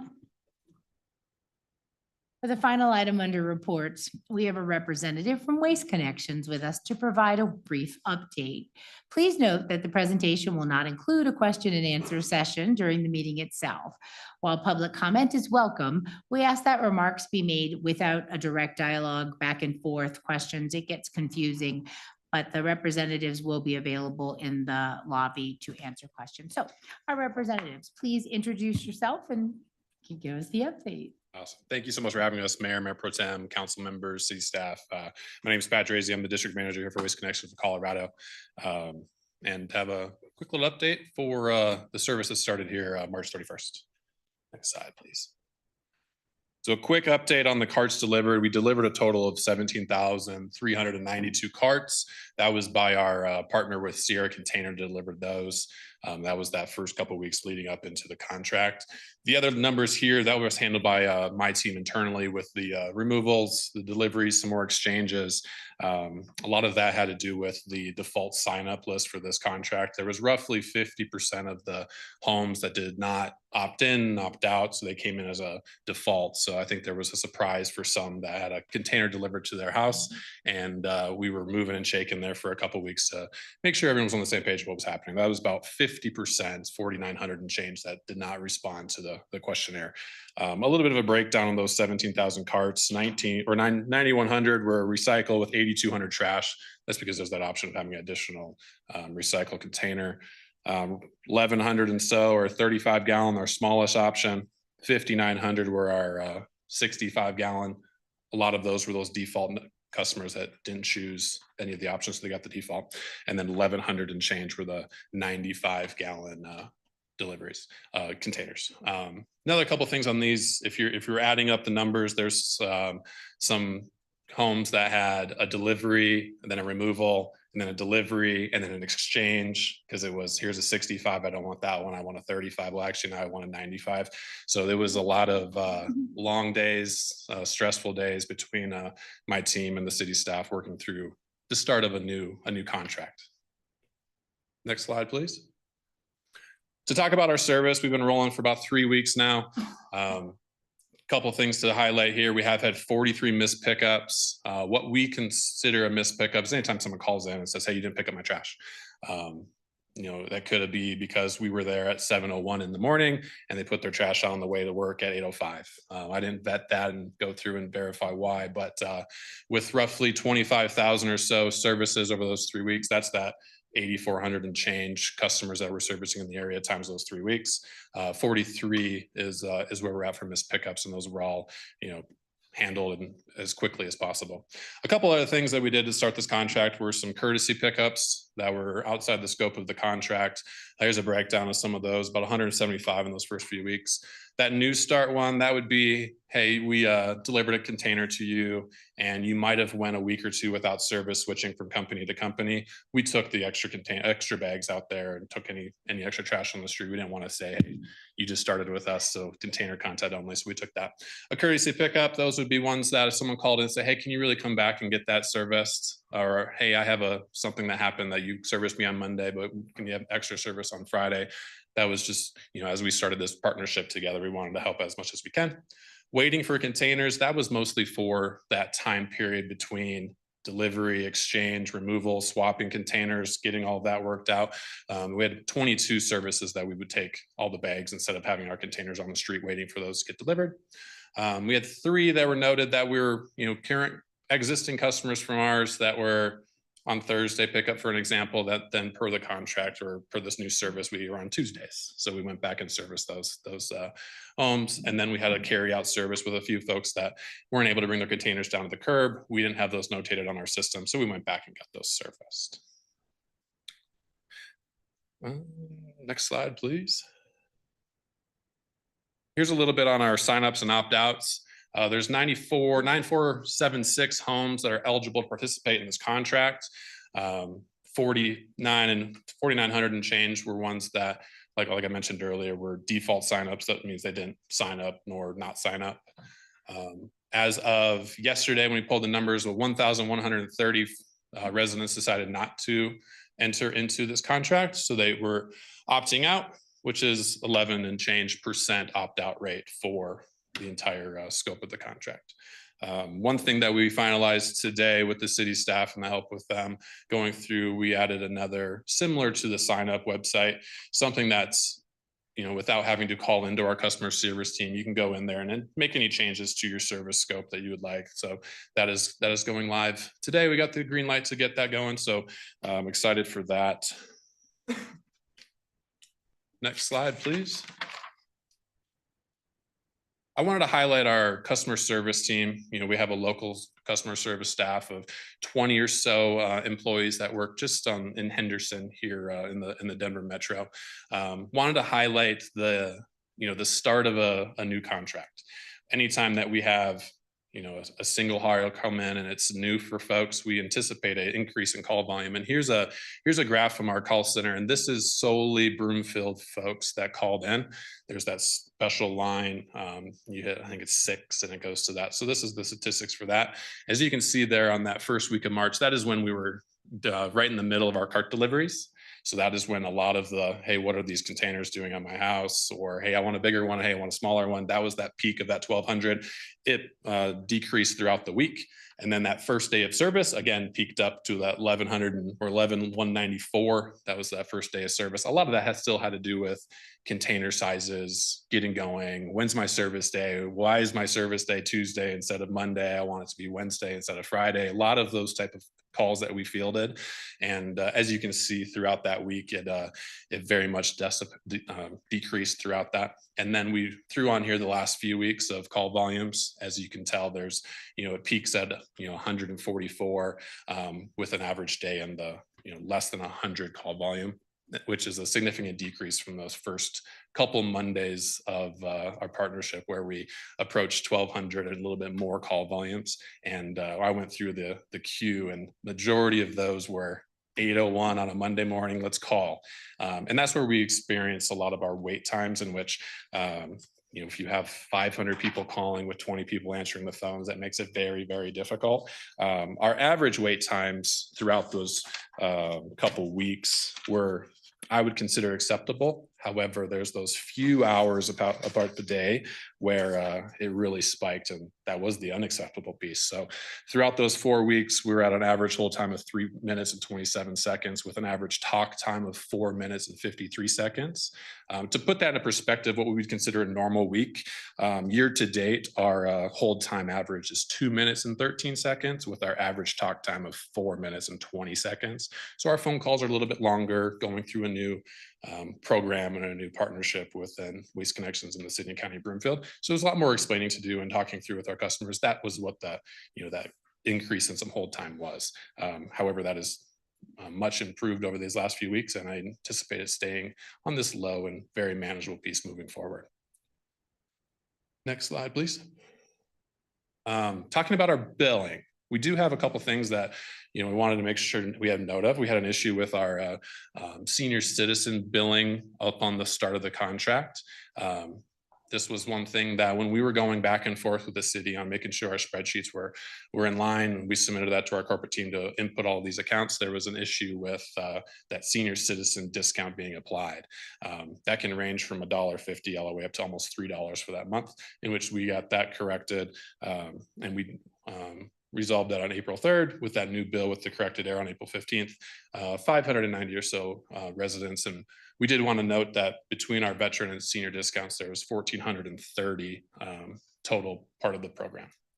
Another piece of the puzzle that I learned today about some billing issues is a concern we're looking into a late fee applied to some accounts. That is something that hit my desk here a couple hours ago, so I don't have a good update on that as of right now.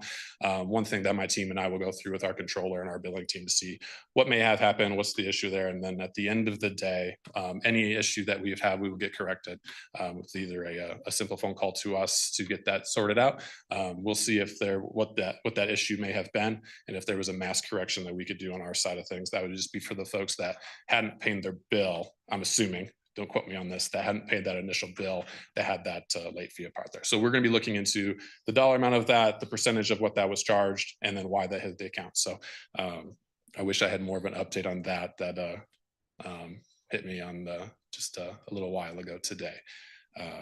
But from an overall standpoint, I'm very happy with the start of this contract. Every time that we have such a monumental change, there's going to be some bumps in the road. I wish there would have been a bigger piece of the participation of the residents on signing up for carts. That would have alleviated some of those first couple of weeks. However, we made it through the storm of the first part, and I'm very proud of my team, my operations team, my accounting team, my billing team, customer service team, and how they handled the start of this, and look very much forward to the future of this contract. We do have an HOA slide that someone from the city staff, I believe, is going to handle, and then we have open it up for quick questions. I know we will be in the open space outside for any one-on-one conversations you'd like to have. Is that the end of the slides? Oh, HOA is there. Okay.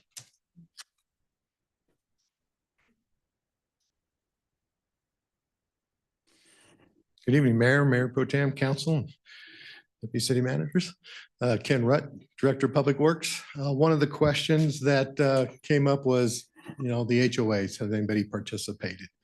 And the one that we reported to council that had indicated interest early on was one of the HOAs at Eagle Trace. They were under a non-exclusive contract with Waste Connections. And of those 226 homes, 196 of them had opted into the new waste program. And that's the only ones so far to date. Thank you, Mr. Rutt. We'll now proceed, and thank you so much for coming down and giving us the update and the presentation. All good information. Did anyone want to comment on this item? Questions from council? Okay, Councilmember Cohen. Just real quickly, again, thank you so much for such a thorough and complete report. It was impressive. I appreciate all the transparency, and it anecdotally follows my in the email inbox. It's gotten really quiet in the last month after the first week. So hopefully everything's going smooth. I only had one note, just that I just saw your bill come in the mail yesterday, and it doesn't say Waste Connections on it. So for people, if you're looking for it, I almost missed it because it's inside the window and not on the envelope. So That's if people are not seeing their bill and not looking for it, just note it isn't terribly well noticed. It's the envelope could use a little design on it or something, but only recommendation. But thank you again for coming today. Thank you very much. Councilmember Anderson. Thank you. I just want to provide just a little bit of feedback. I am still actually receiving some emails from constituents who are still frustrated. And probably the biggest one, I just want to flag this, is the call wait times. Like what you're saying is like a 2-minute wait time. I continually hear that people are ending up waiting on the phone for 20 minutes, 30 minutes, and then it never, if they're lucky if they get the voicemail, usually it just eventually hangs up.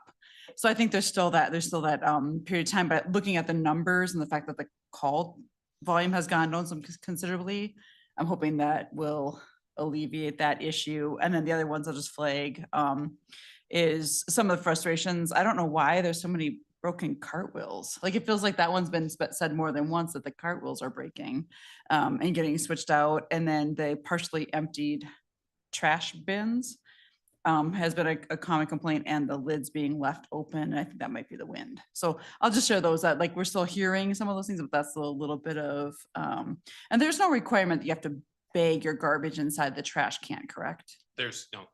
Okay, because that was what somebody thought was why it was partially emptied, but so they should be fully emptied then. Hopefully that'll improve as it goes. So thanks for coming and doing the update, and that is all I will share. Thank you. All right, thank you very much, Mayor Pro Tem Schaaf. Thank you, Mayor, and thank you for the presentation. Thank you for the information that you provided from Waste Connections. So I'm curious, I'm a current customer of this program. So the materials that I've received, so I received my waste and recycle container. I received the starting kind of the welcome information about when my trash service would be, when my recycle would be taken, kind of the rules and regulations for what can be recycled and what not. And then, of course, kind of the stipulations on terms of how to load my trash container correctly so that it all gets taken away. And then I also received one single bill so far in a program that's been in existence for 3 weeks. So not surprised, but what I was surprised is that I was charged for April service and May service. Again, I'm not surprised about that, but I was one of the customers that was charged a late fee for the April service for a bill that I never received, and so was surprised about that. So I do hope that that is something that you will look into and to see how widespread that was, and where what the error was, and hopefully get it corrected. So I appreciate that. Yeah, yep, absolutely. I wish if I would have known about it yesterday, I'd have a good answer for you today. But we'll be digging into that with our billing team, and then we'll correct any issues and communicate that out. And apologize for that error. No worries. No apology necessary. I just look forward to getting it resolved. Thank you. Thank you very much. And Councilmember Marshallson. Thank you, Mayor. Thanks for coming to speak with us and give a presentation to the community. And thank you for getting everything taken care of as quickly as you possibly can. Obviously, sending out that many cards in that shorter period of time is a big lift. I was one of those that didn't get the right. I originally ordered 2 recycling cards when I filled the form, and I got delivered 1, and I called, and I think I did get disconnected and have to call back, but it was in the first few days. And then you delivered the second recycling cart within, I think, a couple of days. So no problems at all. And I haven't had any problem with billing. I signed up with the app and put it on auto payment and has had no problems. So I appreciate that and everything that you're doing. And like Councilmember Cohen mentioned, I haven't, I look at social media fairly regularly and try and keep an eye on what's going on. And it's definitely quieted down. I mean, there's still the people that weren't happy with the change, and I understand that, and that's a policy disagreement. But for the most part, everyone seems to be going smoothly. So thank you. Thank you. And Councilmember Lim. I received an email from a resident just on the 17th of April. So that was past the initial period. And she said that she was having trouble getting her senior discount. She called twice and gave up, and then finally left a message for a callback. And when she got the callback, she expected a real person on the callback since she had waited for the callback, and she received a recording on that callback. Is that something that's normal procedure with your customer service? No, that'd be news to me. The only time we would have any pre-recorded calls would be, we have a call fire that would go out that could be potentially of a service delay or any issue that we might have seen. But we didn't have any of those. So whenever we do have those callbacks, we have them database in our system under a request. And those are always personalized phone calls that we have our team go and recall back. So maybe that's something we can chat online and see who that was. And I can research and see what potential call that was. And but no, we don't send automated messages back via phone call for any messages had. Well, so I'd be curious to look into that more. Okay, that's good to know because it didn't seem like very good No. customer service after she had waited. Okay, thank you. All right, thank you. Any other questions from council? Well, awesome. It's getting better. It's going to smooth out, and I appreciate you being here to help us answer concerns. Y'all have a good evening. You too. Thank you very much. Council's consideration of the consent items is next. The clerk will read both of the consent items by title, and there'll be one opportunity for public comments and council questions and comments. Will the clerk please read agenda items 6A and 6B by title? 6A, approval of minutes for the regular council meeting of April 8th, 2025, and special meeting of April 10th, 2025. 6B, proposed resolution number 2025-58, approving the construction agreement between the city and county of Broomfield and Sturgeon Electric Company, Inc. for the Willow Run at Midway and Lowell and at Broadlands Drive traffic signal project. Thank you very much. We will now proceed with public comments. If you'd like to be heard on either of these items, please come up to the podium, state your name and neighborhood for the record, and limit your comments to 3 minutes, please. Thank you. Thank you, Mayor, Mayor Pro Tem, council members. My name is Jeff Walker, and I live in the Broomfield neighborhood. I just wanted to take a minute to thank you for bringing this construction agreement for the traffic signal at Lowell and Broadlands Drive here tonight. I don't really pay much attention to where traffic signals are installed in the city of Broomfield very often in the 20 years that I've lived here. But this particular one has some significant importance to my family and I. So we wanted to come and share with you why that is. On the afternoon of Saturday, August 13th, 2022, at about 2 p.m., we almost lost our 14-year-old son, Jake, at that intersection as he was crossing the street from the Broadlands neighborhood to visit some friends that were playing around in a park over in McKay Landing. It was about the week before he started his freshman year at Legacy High School. He pressed the button like you're supposed to and got the flashing lights for the crossing and started to make his way out into the intersection. And once the cars stopped on either direction, but as he was crossing, he was struck by a teen driver who had only been driving for about 2 months at that particular time. The driver at that time was estimated to be going about 42 miles an hour by the police, just slightly over the speed limit, but not a lot. And I bring that up because the odds of a pedestrian surviving being hit by a car at that speed are about 15%, according to the NTSB report. So if you can imagine showing up in an emergency room and seeing your son or daughter looking like that, that is what happens when people don't pay attention at those intersections.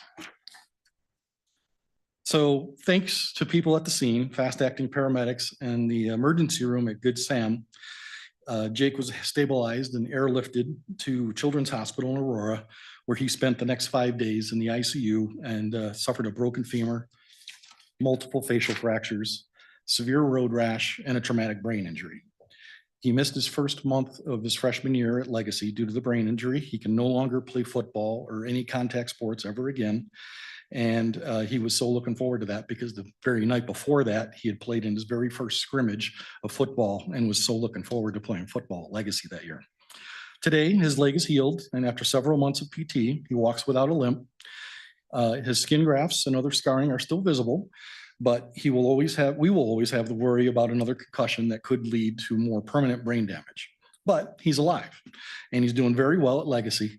And he's looking forward to his senior year and then heading off to college in the fall of 2026. However, over the last 6 months, I have personally witnessed at least 2 cars going through that intersection with pedestrians that were pushed the button and had the flashing light and were having the right of way to cross that intersection. They were almost hit by those cars. I don't want to see another family have to deal with what we had to deal with.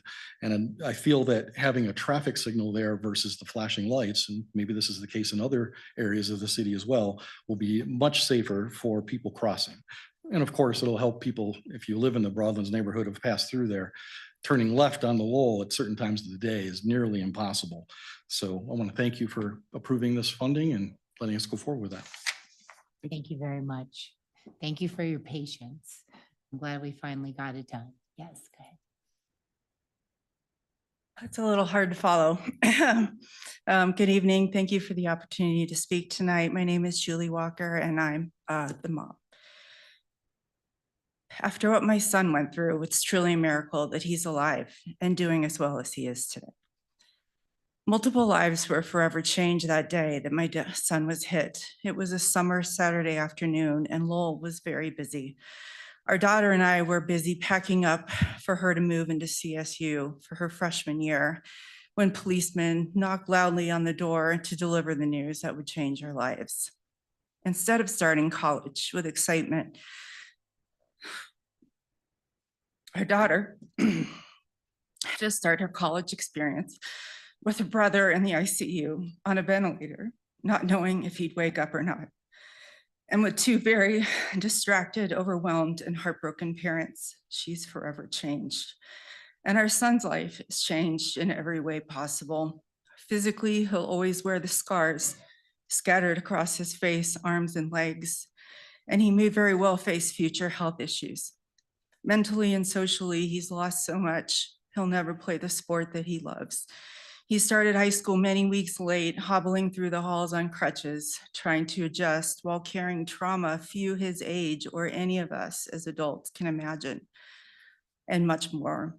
Obviously, as parents, our lives have forever changed, and the boy who hit our son was just 16. Imagine being a new driver and suddenly a body appears in your windshield. This boy and his family are forever changed. That intersection isn't just a crossing, it's a site of a tragedy no family should ever have to experience.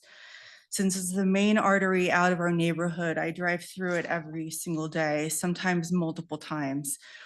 And every time I do to this day, I hold my breath, I brace myself, and sometimes I can't help but relive what happened. Picturing the driver's fender hitting my son, striking the windshield, and being thrown across the road to the southwest corner. Since the accident, I've spoken to countless friends, neighbors, and members of our community, and every single person has been supportive of installing a real stoplight at that intersection. In fact, the overwhelming response has been, why don't we already have one? This light is something that's long overdue. And the simple truth is we can't afford to wait until another family suffers what mine did. We've already paid too high a price. Yet sadly, I've since witnessed several close calls at that intersection involving cars, pedestrians, and cyclists. And again, I'm not the only one. Several people have shared with me that they've also witnessed close calls. So this light can't come soon enough. So tonight I stand here to say thank you for finally putting in a light at that intersection. Some of our dear friends who stood by us beyond measure during that time are also here to show their support. And again, know that you have community-wide support for this traffic light. We can't go back in time, but we can prevent this from happening again. Thank you. Thank you so much for being here. Would anyone else like to speak on these items? All right. Does any member of council have any comments on these agenda items? Councilmember Henkel. Thank you, Mayor. I wanted to thank you for coming tonight. I know this wasn't easy. And I know a lot of people don't know the story, but they will. And I know that some people might not understand the situation. And it's unfortunate that this accident had to happen to understand the complexity and the dangerous intersection that we have there. I have personally seen almost misses. I saw one just a month ago as well. And it's just a different circumstance. Every circumstance is so different every time I see it. So we are hoping out of Ward 4 and Ward 5, and I know the mayor and I came to visit you as well and was supporting of you and your family. And Jake has just been such a rock star. I know he's so shy. I know when I visited you all and, you know, there were so many supportive, just trinkets of support of what, you know, with your family and with your, just the community around you. And I've heard more than probably 100 times how many people, really support this light, and they do know the story of Jake. And so tell him we wish him well, and we know that he's just such a rock star, and that we are very proud of him. So that the other kid too, I saw him in court, and I truly believe that he obviously did not mean to do it either. And you guys have been really supportive of the other family that this has affected as well. And that takes a lot of love in your heart and forgiveness, and also just a lot of strength for being a part of our community. And I look forward to seeing this go in as soon as possible. Thank you. Councilmember Marsh Holston. Mayor, traffic and pedestrian safety is one of the core things we do as a community, and it is, I'm sorry that it took this tragedy in your family for this intersection to get more safe. We're doing it now. That's all we can do. I do want to speak, and it's not, I represent Willow Run Parkway, Willow Run neighborhood, which is the other intersection, and I've had a lot of residents thank me for that. Trying to explain that without saying that it pales in their convenience pales in comparison to your the tragedy that happened to your family. But the residents of that neighborhood are also thankful for this other light that's going in on Midway. So I did have one question raised by a resident when I posted this notice on social media. The intersections on Midway that are over Ash and I think it's Birch. A resident asked me about those intersections, whether or not those have ever been looked at for crossings also.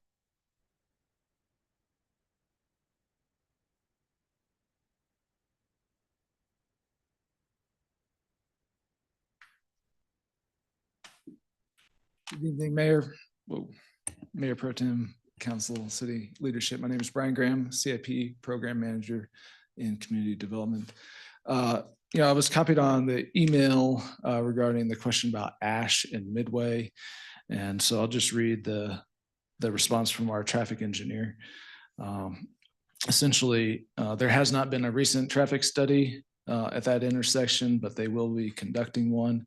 But the most recent data from 2020 indicated that it was far from meeting the traffic signal warrants, which are generally based on peak hour traffic, 8-hour traffic, and recent crash data. But they are going to take a look at that and confirm, the most recent data. Okay, thank you. That's all I had. Thank you. All right, thank you very much. Any other questions? All right, seeing none, is there a motion by council that consent items 6A and 6B be approved? Councilmember Henkel. So moved. Thank you. Is there a second? Councilmember Marsh Holston. Second. Thank you. Is there any discussion? All right, council, please cast your vote electronically. All council members have entered their vote, and the results will be displayed on the screen. That passes unanimously. I just spoiler. So that's done. Slow delay. So thank you all so much for being here. All right, we're going to take our 10-minute recess. It's 8:03, 8:04. So we'll be back at 8:14. Thank you.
Welcome back. We are now on action items. The first item under action items this evening is the public hearing and council's consideration on second reading of a proposed ordinance related to a business incentive agreement with Restaurant Depot LLC. I'll now declare the public hearing open. Council has a copy of the agenda memorandum, which I'll ask our staff to summarize. Thank you, Mayor, and Jeff Schreier, our Economic Development Manager, is here for this one. Thank you. Hello, Mayor Pro Tem, Council and staff. Good to see you again, second time around here. We had the full presentation on the first reading, so I condensed some of the main points on the second slide here, just for reference for folks if they need to see that. We also have a representative from Restaurant Depot LLC here to answer any questions. She's Stephanie Mallory. She's the Director of Construction and Property Development for Restaurant Depot. So again, if we can put up that second slide, and if council has any questions, or we can open it further.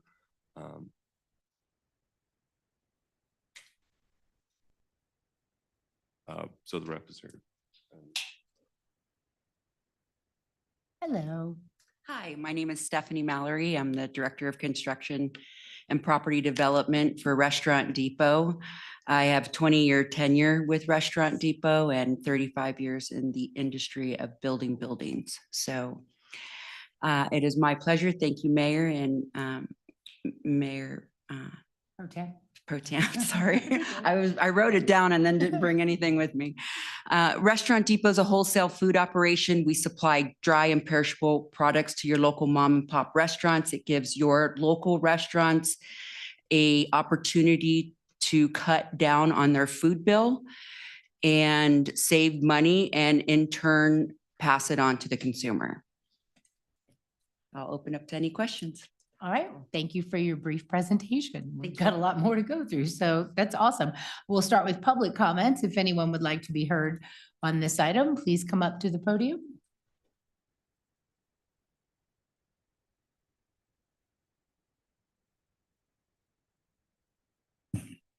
Roxy Julia Lockmore. So one of the things that I read and heard at the last meeting, that this was talked about, since obviously the public meeting is not going to have all the information unless you were at the study session. So is just the store open to the public? This store will be. Okay, that's good, because that wasn't mentioned just now. So people need to know that the store is open to the public. I actually go to one of the restaurant stores that's over in Aurora, because I do a lot of catering and stuff, so I end up getting extra stuff from there. So it would be nice having this store here. My other question is how soon do you think you're going to break ground? This year, next year? Hopefully this year. 25? Yes. Okay, hopefully we can break ground in 2025. So is it a prefab building? It is a precast building, so it is a tilt precast building. Okay. It's our- Good, that'll- panels are being casted off site. Right. So that should go up much, much faster. That's even better. I'm happy for that. Let's see. So if it's that way, we might be able to visit your store in 2026, maybe. Hopefully in March of 2026. Aha, that's even better. I won't hold her to that, but that's a good thing. 2026, I'll just say 2026, because I want to go to that store. So doggone, that means I might have to live here for another couple more years, huh? So you guys still got to put up with me. So I'm glad and happy for this is coming. So, and I will look forward to being around it. Thank you very much. Thank you very much. Any other comments? All right, I'll go to questions from council next. Any council members have any questions? Councilmember Lim. Yes, I appreciated Councilmember Cohen last time asked about the average wage of the facility and of the business. So our staff member responded that there would be a variety of wages. Do you have any other embellishment for that? We have a management staff, just like any other retailer. We have high-low drivers that would make a significant more than a cashier. So we have equipment operators, we have warehouse stockers, we have department managers, and then we have cashiers, and then we have our senior managers. And all of those wages differ from anywhere from, 150 grand down to $15 an hour. So unless I were to get very specific, what person would make, it depends on also their background. If it's a new trainee on a high-low, they might make less than somebody with 15 years experience. Okay, thank you. This is a question for staff then. So when we do these incentive programs, are we in the practice of asking for any other concessions of the business? For example, I'm thinking of the possibility that I think as Councilmember Cohen was leaning into, that perhaps the lower wages would not be able to afford to live in Broomfield. They might be living outside of Broomfield. So are we in the practice of asking a business to have a transportation demand management program or anything like that for their employees? So that I was thinking, well, it's not that far from the US 36 and Broomfield Station. Somebody could walk to that business from there. Is that something that's ever in the conversation in these incentives? I can't speak to all of them. To some of the more recent ones, no, they have not been. It's something that we can certainly look into the future. Regarding concessions at large, I mean, sometimes there are things that are requested of the companies in other ways, whether it be improvements to the site, improvements to the building, and other things like that, where they're having to make an additional investment in order to come to Broomfield. Okay. Thank you. Thank you very much. Any other questions from council? There being no further questions, the public hearing is closed. Next is council's consideration of proposed ordinance number 2257. Will the clerk please read the proposed ordinance by title? 7A, ordinance number 2257, approving a business incentive agreement with Restaurant Depot. Thank you. Is there a motion to approve the ordinance on second and final reading and order it published by title? Councilmember Wynn? I make this motion. Thank you. Is there a second? Councilmember Ward? Second. Thank you. Is there any discussion? Being no discussion, we'll move forward to the vote on ordinance number 2257. Council, please cast your vote electronically. Councilmember Leslie did leave the meeting, so I don't know if you need to cancel him out. And so all council members have entered their vote. And that passes 9-0. Thank you all very much. Welcome to Broomfield. Next, under action items this evening is item 7B for council's consideration of a resolution approving a construction agreement for utility infrastructure rehabilitation. Council has a copy of the agenda memorandum, which I'll ask our staff to summarize. Thank you, Mayor. And Ken Rutt, Director of Public Works, is making his way to the podium.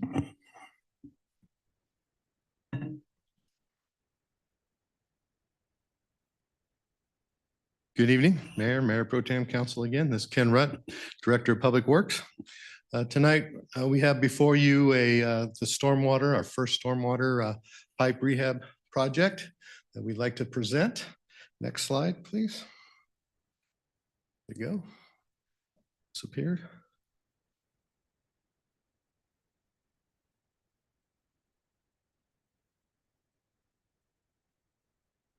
All right. So one of the things that that we get a lot of questions about from the community and we wanted to share was the stormwater collection system is a totally separate system and infrastructure from the sewer system. Stormwater systems are designed to collect and manage rainwater, snow melt, runoff, while sewer systems handle wastewater from homes and businesses. And so the purpose of the stormwater collection system is as rainwater falls and gets collected, it is transported into either local ponds or into the local waterways. It goes untreated and is discharged. So that is a completely separate from very wastewater treatment, which is obviously treated through a wastewater treatment facility and prepared to meet all the regulatory requirements for that. Next slide.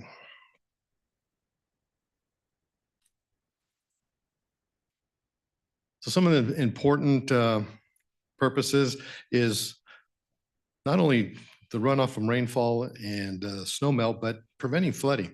That's one of the largest pieces of stormwater management, is to make sure that the water is moving quickly away from the areas of development, and so that we don't have flooding areas into our homes, our businesses, our schools. It also helps reduce erosion by controlling the flow of water that otherwise would cause soil erosion through riverbanks, hillsides, and other areas. It also improves water quality as maintenance operations that the stormwater team works through is through street sweeping and so forth. We pick up a lot of debris on the streets and try to maintain the streetways as clean as possible to prevent any pollutants from being transported out into the local water bodies. Next slide. So the infrastructure itself consists of really four main components, which is the stormwater underground piping, which is 174 miles within Broomfield. It ranges anywhere from a 6-inch diameter pipe all the way up to a 12-inch or 12-foot diameter pipe, which runs under Arista. And then also our flood containment structures, which can be as wide as 24 feet. For example, the flood structure that runs underneath Lowell, right just to the north of 120th Avenue. Also has stormwater inlet boxes. There's 3,504 of those stormwater inlet boxes, which allows entry points for the stormwater. It also does collect some sediment and debris, which is also part of our maintenance program. We have facilities and equipment and staff to go around and clean out those basins. And then the stormwater manholes. There's 2,617 of these stormwater manholes, which provides access points for our underground storm drains, which allows us to do the essential maintenance components, where we go out and we do closed circuit TV inspections. We go out there and we can clean the the stormwater manholes, similar to that we do with sewer. And then the last component is the above ground structures. We have 15 miles of surface drainage. And so a lot of these surface drainage areas are our larger lots or areas where there may only be on septic, but there's a lot of ditches, swales, and those type of things that carry the water to the various drainage ponds. There's 511 basins within Broomfield. And then there's also, of that, 47 ponds as Broomfield owns and manages. And then out of those drainage basins, we have 133 that we own. And then we are under contract agreement with CDOT for an additional 19. And then the rest of them are private. But the private ones, we're also required to inspect and work with the private communities, HOAs, or businesses to ensure that they are maintaining them properly. Next slide.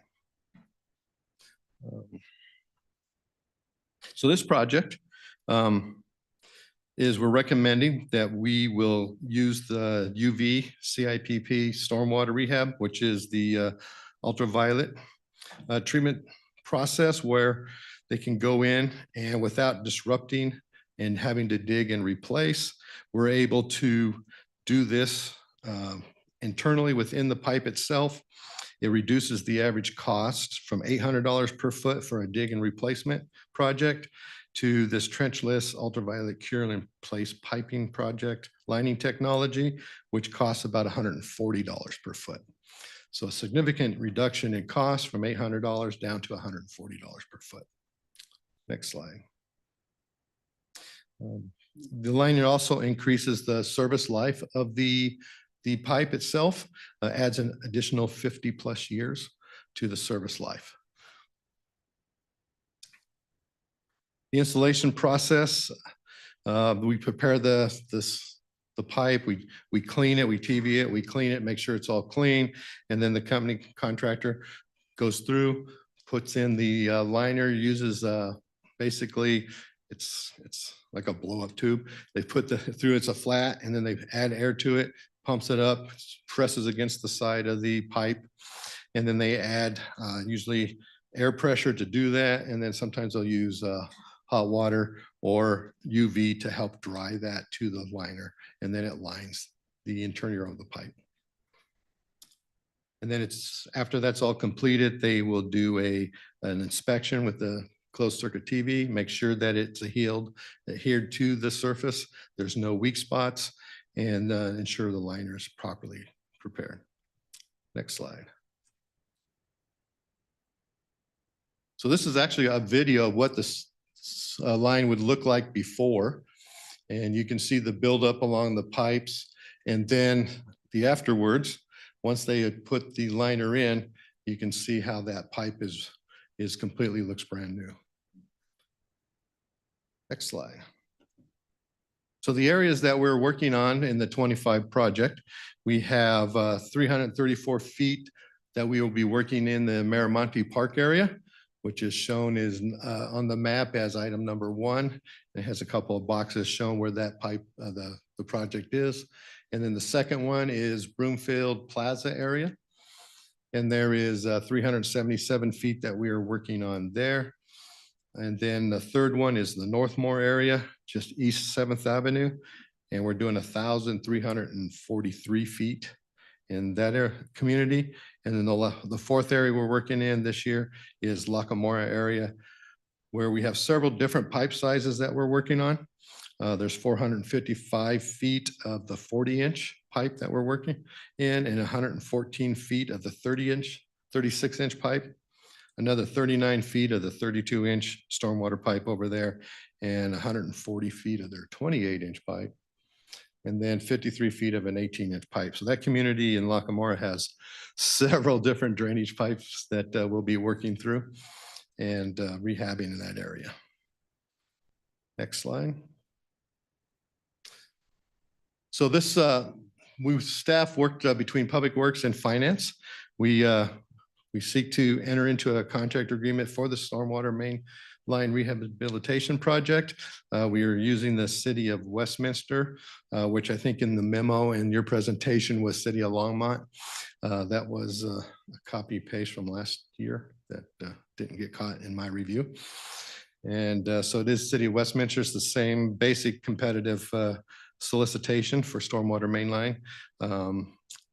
Cooperative agreement, and it was selected with CNL Water Solutions, which is also the same company we work with on our sewer side. The city desires to utilize the terms of the cooperative agreement with CNL Water Solutions for the amount of $1,605,600. And the parties therefore desire to enter into this agreement for completion of these services. The agreement, if approved, the construction would begin in around June of this year, depending on the contractor's availability. They'll be ordering the supplies, and right now supply chain stuff is quite interesting. And and then the construction is expected to be completed by the end of fall 2025. Next slide. The public notice process, we send out a postcard notifications to the residents within 1,000 feet of each project area. That is sent out 2 weeks prior to any construction starting. And then we will have the variable message boards set out in those areas 1 week prior to the start of the project in each one of the areas. And then the webpage under the 2025 Stormwater Rehabilitation Project will also be available as part of the Broomfield's current CIP project page. And then all traffic control plans, as always, will be approved by the Broomfield's traffic engineer due to the location and some of the existing stormwater lines within the street. There may be times where sections will be closed or detours, flagging, and that may occur depending on where they're located. Next slide. So just a real quick picture. One half is you can see where it's kind of deteriorated a little bit and rusted. And then the other side is what it looks like after the process been applied. And the same thing on the bottom one, where a smaller pipe where you can see it's rusted and corroded. And then what it would look like on the interior with the application of the material. So with that, that concludes our presentation. Thank you very much, Mr. Rutt. We'll now proceed with public comments. If anyone would like to be heard, please come up to the podium.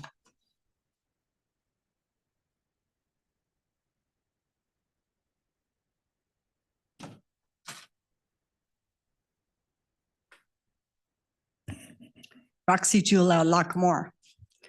This is perfect. This is what this community needs. And of course, I'm in Lockmore, and I'm glad to see that they're going to be doing stuff in Lockmore. This city has a lot of old stuff in it, and we do need to fix it. So because it's going to cost us a whole lot more than this repair that we're doing, that's going to last a long time, then fixing each time the sewer line breaks, the water pipes break. It's just going to keep nickel and diming this community to death. But I have asked quite a few times about a question about 800 Hoyt, the runoff that ends up going out onto Hoyt and then goes down Hoyt to Midway and keeps washing out our flow pan, and it always has to be repaired or makes a pothole right next to the concrete. That all runs down off of the old Geneva Pharmaceutical building also. And it builds up all of that.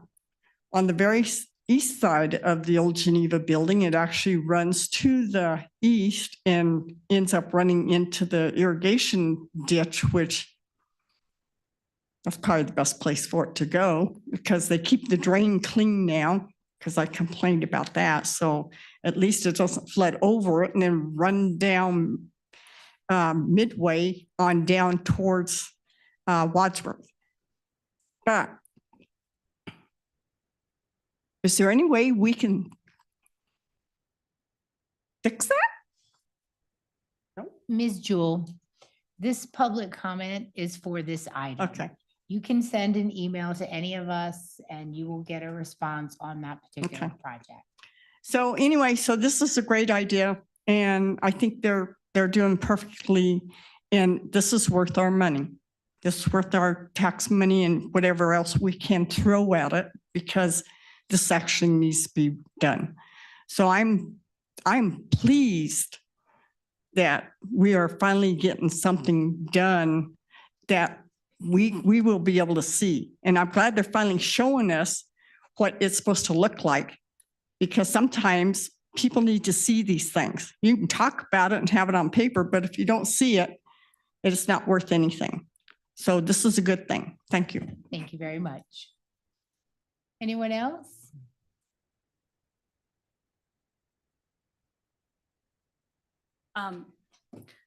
I just wanted to say this is fabulous because I've seen other cities and communities where lines have broken, and this is such, he said it's from the 1980s technology, but I don't remember dealing with it, but this is a better process than tearing out the entire roads and replacing all the piping and costing $20 million worth of work. So money well spent. Awesome. Thank you very much. Kim Tui Cindy Ponsai from the Outlook. Good evening, Mayor Pro Tem, Council, and staff. I just have a really quick question and, well, a quick comment. My daughter in Washington State, they're rebuilding the pipes along her street, and it has taken months, and just terrible traffic nightmares. So this is a great solution. My quick question is, so I appreciate that you put the liner on the inside of the pipe and the water then flows through and it's great and it's smooth and it's perfect. But does the pipe around it still keep corroding? And if it does, and let's say there are breaks in the pipe around it, is the liner strong enough to maintain its integrity? I'll let Mr. Rudd address that. To answer that question, yes. Basically, it's about the same thickness, almost, of the pipes, depending on what type of pipe it is. But it's kind of visualize, it's like a cast you may have on a broken leg. So it's firm and it's hard, and it will last even with the rest of the pipe deteriorating. And they also use it now into home sewers also, if homeowners are interested in the process. Okay, cool. Thank you very much. All right, we'll go to questions from council next. Does any member of council have any questions on this item? Councilmember Anderson. So I just have one question. Like, this is great, but there's 175 miles of stormwater pipes, and this is like less than a mile. So I'm just curious, like that scares me, that how much money we're putting into that less than a mile. But is this just like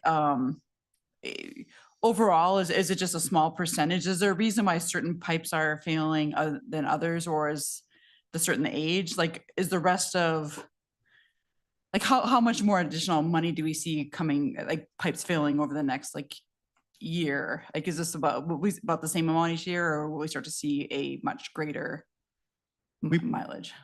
Yeah, as part of the study session last week, also demonstrated, and I didn't have it up here with me, but we have a 30-year project schedule to replace the certain amount of feet of the stormwater. I don't remember what the percent is now off the top of my head. You guys remember? But it's similar to the sewer system. It's going to be around 20% over the next 30 years. And so basically what we do is we identify, we go through and TV approximately 25% of the system every year and identify which are the ones that show the most damage. And then we rate them on the risk factor of them failures, how many leaks they may have, and then how old that pipe may be. And then we prioritize which pieces need to be replaced first. And then we go through the whole system and we evaluate that. And then we prioritize that based on the available funding, which is one of the benefits of council passing the stormwater fee last fall, was we're able to do projects like this. And that has provided the funding to help pay for some of these projects. So we have a 30-year plan that is identified. Okay, so are there certain sections that just are going to is it based on like what's going through the pipe and how long it's sitting there? And are some sections going to last much longer without needing? There's certain sections that are newer. Obviously, we've had a lot of growth over the last 20 years. And so what we're seeing now is, as you saw, and what projects were being prioritized are part of the older part of Broomfield. So most of the first part of the years, the first replacement years, are going to be mostly centered around original Broomfield, the older parts of Broomfield. And then as the newer parts of Broomfield begin to age, they will also fall into those programs. Okay.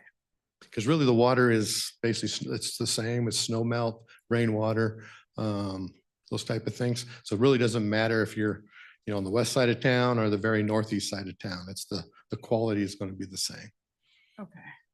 All right. It seems like 174 feet over 30 years should be like, or 174 miles over 30 years should be a few miles and not just a few thousand feet. Yeah. So maybe it'll make sense in the future. Granted, the money, we just passed the fee last year. So as that fund begins to grow, we'll be able to add more footage each year. Okay. So you anticipate more footage next year? Yes. Okay. Okay. That makes sense. That's the Okay. current plan. Okay. Thank you. All right, thank you. Councilmember Ward. Thank you, Mayor. I just have kind of a health safety question. Microplastics seem to be a a big issue that we have created upon ourselves with our use of plastic materials. Does this technology increase the risk of entering microplastics either because of the process that's used to install them or just through use of the system over the years, putting in more microplastics into our water system? I'm not aware of any of the microplastics on this particular process because most of it is related to a resin and fiberglass material. So I'm not aware of any issues related to microplastic in it, but I can look at it and get back to you. Okay, thank you. All right, Councilmember Lim? This is, I guess, initially, those 4 projects, you had them in order of precedence as far as which one is starting first? Is that correct? Or are they starting simultaneously? In order? Yeah, looking back at my call for help back there, the guy that's running the project. Yes, they are in the order that we're going to work on. Okay, so it's going into Ward 3 first. The postcards that are going into the residents. Obviously, this is good. It won't take as much. It's not as invasive. You're not digging into the ground and it won't take as long.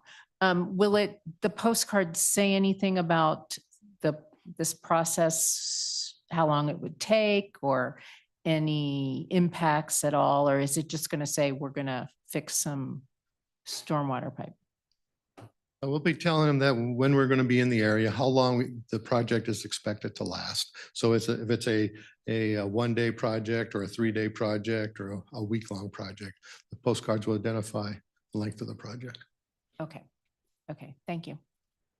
All right, thank you. Any other questions from council? All right, seeing none. Next is council's consideration of proposed resolution number 2025-41. Will the clerk please read the proposed resolution by title? 7B, proposed resolution number 2025-41, approving a construction agreement with Instiform Technologies LLC DBA CNL Water Solutions for utility infrastructure rehabilitation for 2025. Thank you. Is there a motion to approve the resolution, Mayor Pro Tem Shah? So moved. Thank you. Is there a second? Councilmember Delgadillo? Second. Thank you. Is there any discussion? Seeing no discussion, let's, council, please cast your vote electronically. All council members have entered their vote and the results will be displayed on the screen. That passes unanimously 9-0. Thank you all very much. Mayor, if you don't mind, I have a follow-up already. They looked up your microplastic question. Oh, absolutely. And there is no microplastics in this product. Thank you so much. Real-time answers. Thanks, y'all. Next, under action items this evening is item 7C for council's consideration of a resolution approving a consulting agreement for the Outlook Lift Station Site Application Project. Council has a copy of the agenda memorandum, which I'll ask our staff to summarize.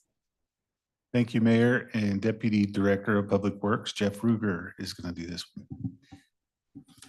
Mayor, Mayor Pro Tem, Council, Deputy City Managers. I'm going to go through this quickly because Ken and I have a bet if I can get through mine faster. All right, it's on. Now, this resolution is for the design agreement for the Outlook Lift Station. Part of that design is having the consultant work with CDPHE, Colorado Department of Public Health, to get us a site approval number. Part of the reason of this is we were under violation for 4 lift stations. Just to give you a quick background, we're inspected by the state of Colorado about every 3 years. During those inspections, they said that we were out of compliance because 4 of them did not have a site approval number. We started looking into it. For about 1.5 years, we were working with the state, their system and our system. So what happened is these are 80 type build lift stations that were under violation. Broomfield was not the only one. A lot of municipalities across the state of Colorado were running into the same situation. We tried to work with the state of Colorado. They bought us time so that we could start getting these lift stations into compliance. This is the fourth station to come up in front of council. Sunridge is about ready to go. We've got the design. We're just waiting for an easement, and Sunridge lift station will be going here soon. So to start the presentation, next slide, please. To give a little background, Broomfield has 13 lift stations, and that is uncommon for a municipality, and that is due to elevations. I'm going to pick on Dan because he's from Nebraska, flat. If we were flat, we could get all of our sewer to convey naturally by gravity to the sewer plant. Not in the case. Like in Broomfield, you see at the highest points, we have water tanks. Great for water, but unfortunately for sewer, we got to get up over those hills. So those developments in those lower areas collect the sewage at a lift station, and it pumps up the hill to go to gravity. So to give you an idea, Westy has 7, Thornton has 7, Arvada has 2, Erie has 2. So 13, and we have some into our future with new developments and that type of thing coming. With that said, I already talked about the elevation changes, and lift stations are critical. I can speak from a experience myself in Broomfield. My mom's house did back up from a city mainline break. Nobody deserves it. Nobody wants it. They don't want to be part of it. It's not good when all sewage in Broomfield comes into your basement. Like the rest of us, I can tell you, I have a lot of stuff stored downstairs, so it needs to be cleaned. So lift stations are high maintenance. And why I say that is, next slide, please. There's a lot of elements that are at a sewer lift station. And I can honestly tell you, with Broomfield having 13 and over the 40 years that we've been maintaining them, we got very good at it. And what I mean by that is you have a lot of trial and error and failures. So you start to design lift stations for fail safes. So let's start with the wet well. A lot of developers wanted to come in early. They just want to put a pit with a pump down in there. When that pump fails, those operators have to go out there, maintenance techs, they got to pull it up out of there, working all that, getting that pump. It's pretty messy. We've designed lift stations where we have a wet well and a dry well. The wet well is where the sewer collects, and the dry well are where the pumps are, so we can work and maintain them. And the way we do that is we have a wet well and an emergency well. And then the dry well has pumps and motors. We got a lead, a lag, and an emergency pump. So the design of that is another fail safe. You got a lead pump that operates quite often, 24/7. And then when it fails, you got the lag pump, which now buys time for operators again to get out there to fix the lead while the lag's taking all the operations. Your fail safe is your emergency pump, because we've had leads and lags fail, and we've got to get to the emergency well and the emergency pump, so those operations, so we can get a lead and lag running. So with sewage, it never stops. So you always have to have a contingency or a plan when that happens. So that's why we have the lead, lag, and emergency. And then of course, instrument controls and security systems and alarms. Everything is designed for operations of that system. So when the wet well fills, it calls for the pump. Those are all your controls that start the pumps. The wet well drains down to a level, it shuts it off. And then of course, the SCADA system, which is our communications, that sends out emergencies if that wet well or that pump didn't start, and it goes to our on-call staff, and they all respond within 30 minutes to those operations. All of our operations are set up for, in an emergency, we can go longer than 30 minutes. We do not want a station to be unoperable for long periods of times, because those lower development corridors will flood into homes if things back up. So that's the purpose of the emergency. And then all of our Lift stations have security, fencing, no vandalism, and the staff check those every day for inspections just to make sure everything's running properly. Then we get to power. We have natural power, and then we have emergency backup generators. Those things, when we lose power, we always want to have the backup power so that as you guys have started to see with some of the wildfire stuff or fires or fire potential, they want to start shutting power off. Operations are becoming more and more challenging because we have to go on generator power. And so we have another fail-safe power, emergency generator power. We also have plug-in operations where we have a trailer generator. If power fails, emergency generator fails, we can pull another generator up, plug it in, and at least get sewage pumping. So there's always reasons for the contingency to operate those things safely. Part of the compliance that we have to work with CDPHE is to get ventilation systems in these facilities. And those are air exchanges to make sure it's safe. There's a lot of H2S. There's some combustibles that can happen. So you want that air exchange in those facilities, one to keep staff safe and the public too. So ventilation systems are upgrades that CDPH has us doing. And then odor control, we have a note here that CDPH Air Quality Control Division is looking at H2S levels into the future. What that means, sewer lift stations detain sewage. So what that means is that it ages, and with age, it loses its oxygen and it lets off the H2S. That's why we have H2S problems with our lift stations and force mains. So next slide, please. This is just a diagram of what I explained earlier. On the left, you'll see the homes. They kind of go down to the low part of the pump station, and then that station has to pump up to the right to get out to the wastewater plant. So you'll see the wet well where everything collects, the lift station above it, and then the force main, which is very important. That is where the pump sewage is under pressure going up to the gravity system. Next slide, please. Like I stated earlier, CDPHE is our governing facility. Municipalities are required to receive approval from CDPH to build and operate these lift stations. They have to get the site approval number.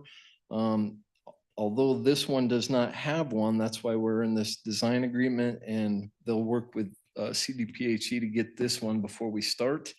And then any future lift stations we have, this same process is practiced by the health department too. Of the 13 stations I mentioned earlier, 4 of them were constructed in the early 80s. They might have been filed up in Boulder County prior to Broomfield becoming a county. We don't know where that historical record was stored. They were developer built, so they could have stayed with the developer at the time. We're uncertain. And then other municipalities along with us were in that same situation. Next slide, please. The Outlook subdivision is where this facility, and I know we have a resident from Outlook. And Josie, to answer you, last year we did Lacamora lift station. So they were one of the 4. And then on this map, you'll see the star, which is where the Outlook lift station is located. About 178 residential homes feed that. And that another reason why we don't want those to back up. The proposed resolution is the preliminary engineering design with Burns and McDonald, and they will take it to the state and get us the application process so that we can come back later with a construction agreement to build the approved design from this design. Next slide, please. And then again, what I was mentioning earlier, Interlochen lift station located on Industrial Lane, Lacamora on Oak Circle. They are complete operational and site approved of the 4. Sunridge is designed and ready to go. We're just waiting on that easement. And then Outlook is the next one to be going in front of, so with this agreement. So next slide, please. And I am ready for questions. And did I beat Ken? I don't know. He was timing it. It seemed efficient. They were both efficient. But now we'll proceed with public comments. Thank you, Mr. Ruth. Anyone like to comment on this item? You don't have to, but you can. Okay, go ahead. I will, since I'm from the Outlook. Kim Tui Siniponsai from the Outlook.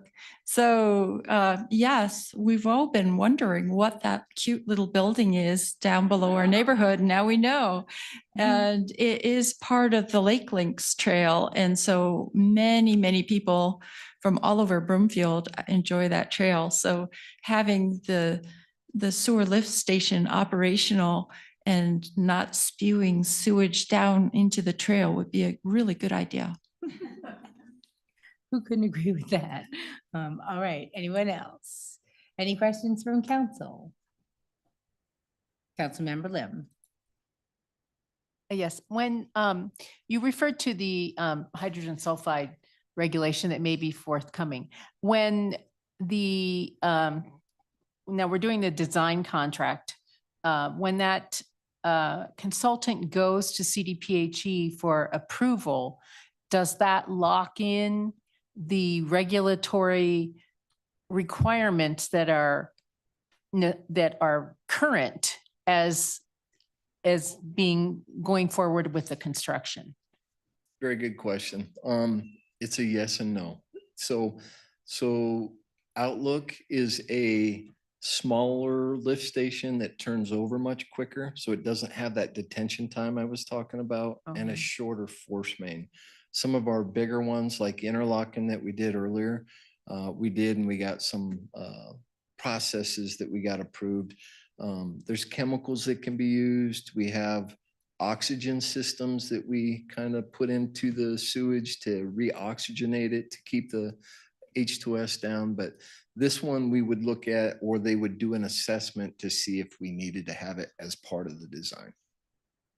Okay, but they haven't set the thresholds yet in CDPHE, They have haven't, they? but we know from all the years of experience where, you know, there's safety factors and there's also limits that if it's at a certain level, if you know it's there, you'll know it's there because it stinks. So we've always practiced keeping our H2S prior to these regulations coming down because one, to keep the call-ins and complaints, we don't want people having to deal with that smell. Thanks. My other question is about the Sunridge Lift Station. We're waiting for easement approval for that. I mean, the original, I looked back when we originally approved that, it said that the construction was going to start in early 25, and here we are still waiting for easement approval. Was that anticipated that was going to take a while? It was not. It was their HOA has to get it cleared. So what happens is the footprint kind of moves a little bit. So we have to get that easement piece. I wish I had pictures of the Lacamora lift station. It used to, if you've seen the Outlook, it kind of looks like a shed type facility. The Lacamora facility is a nice brick structure. So we have to, in part of these designs, we work with the HOAs to match what they want for the development so it doesn't look poor. But we have to get a piece. I didn't mention this before, with these 4 stations, you need containment, and a containment well is another addition that CDPH is requiring. And that is if everything fails, you can hold sewage for, is it 2 hours? Or 2 hours? 2 hours of sewage containment. So we need to get that extra ground to become compliant. Okay, but you anticipate hopefully the easement approval soon, is that? I mean, obviously. I'll let RJ, she's working with the HOA. I have this consciousness of time is money with construction as the construction costs escalate. So I guess that's why I'm asking. They have verbally approved it. They haven't signed it and sent it back to us. Okay. So we are waiting on a physical easement so that we can record it. But they have verbally told us that it's acceptable. So we can't really proceed until I receive a hard copy to record. Okay, good. I hope it's coming. Thank you. All right, thank you. Councilmember Henkel. Thank you, Mayor. Lots of water talk tonight, so thank you very much. Thank you for just the diligence in making sure that we're compliant. I did just have some questions about the finance of everything. So can you just flesh out a little bit more about the design contingency numbers there, the 31,000? And then is the permitting fees, are those for every lift station that we need to have? And then I have some other finance questions. Yes, to the permitting fees, the contingencies are just for the unknowns, you know, with the most recent, I'm lost for words right now with what's going on with the feds right now with the Unfunded mandates. why am I blocked? Somebody help me. Tariffs? Tariffs, thank you. It's that easy of a word. Yeah. So, you know, there's certain things that are unknown, so we want to make sure that contingencies are taken care of. Okay. And then the estimate for the remaining design fees, can you flush that out for us for the 800,000? And then the projected balance of 7 million, where and when will that come through and where will that be required and under what time constraints? The estimate is just based on what we've previously paid for the design of the last lift station of similar size, and that's how it's estimated. We can't really lock in a full design contract until we know exactly what CDPHE is going to require from us. Instead of coming back with an amendment to that design agreement, we go to the 30%, get the site up, and then we'll know exactly what we're required to do. Okay. And so this should be completed by what date do you think? CDPHE is a fun group, and we will submit it. We don't know how long it will take them to review it. We've had them reviewed as short as 4 months, but we have gone as long as a year. So it really depends on their backlog and how we hit in the system. I would say typically it's about a 6-month review period from the time we submit it. And that's one of the first things we try to get in is to kind of work in conjunction with it. But we try to get that application in as soon as possible.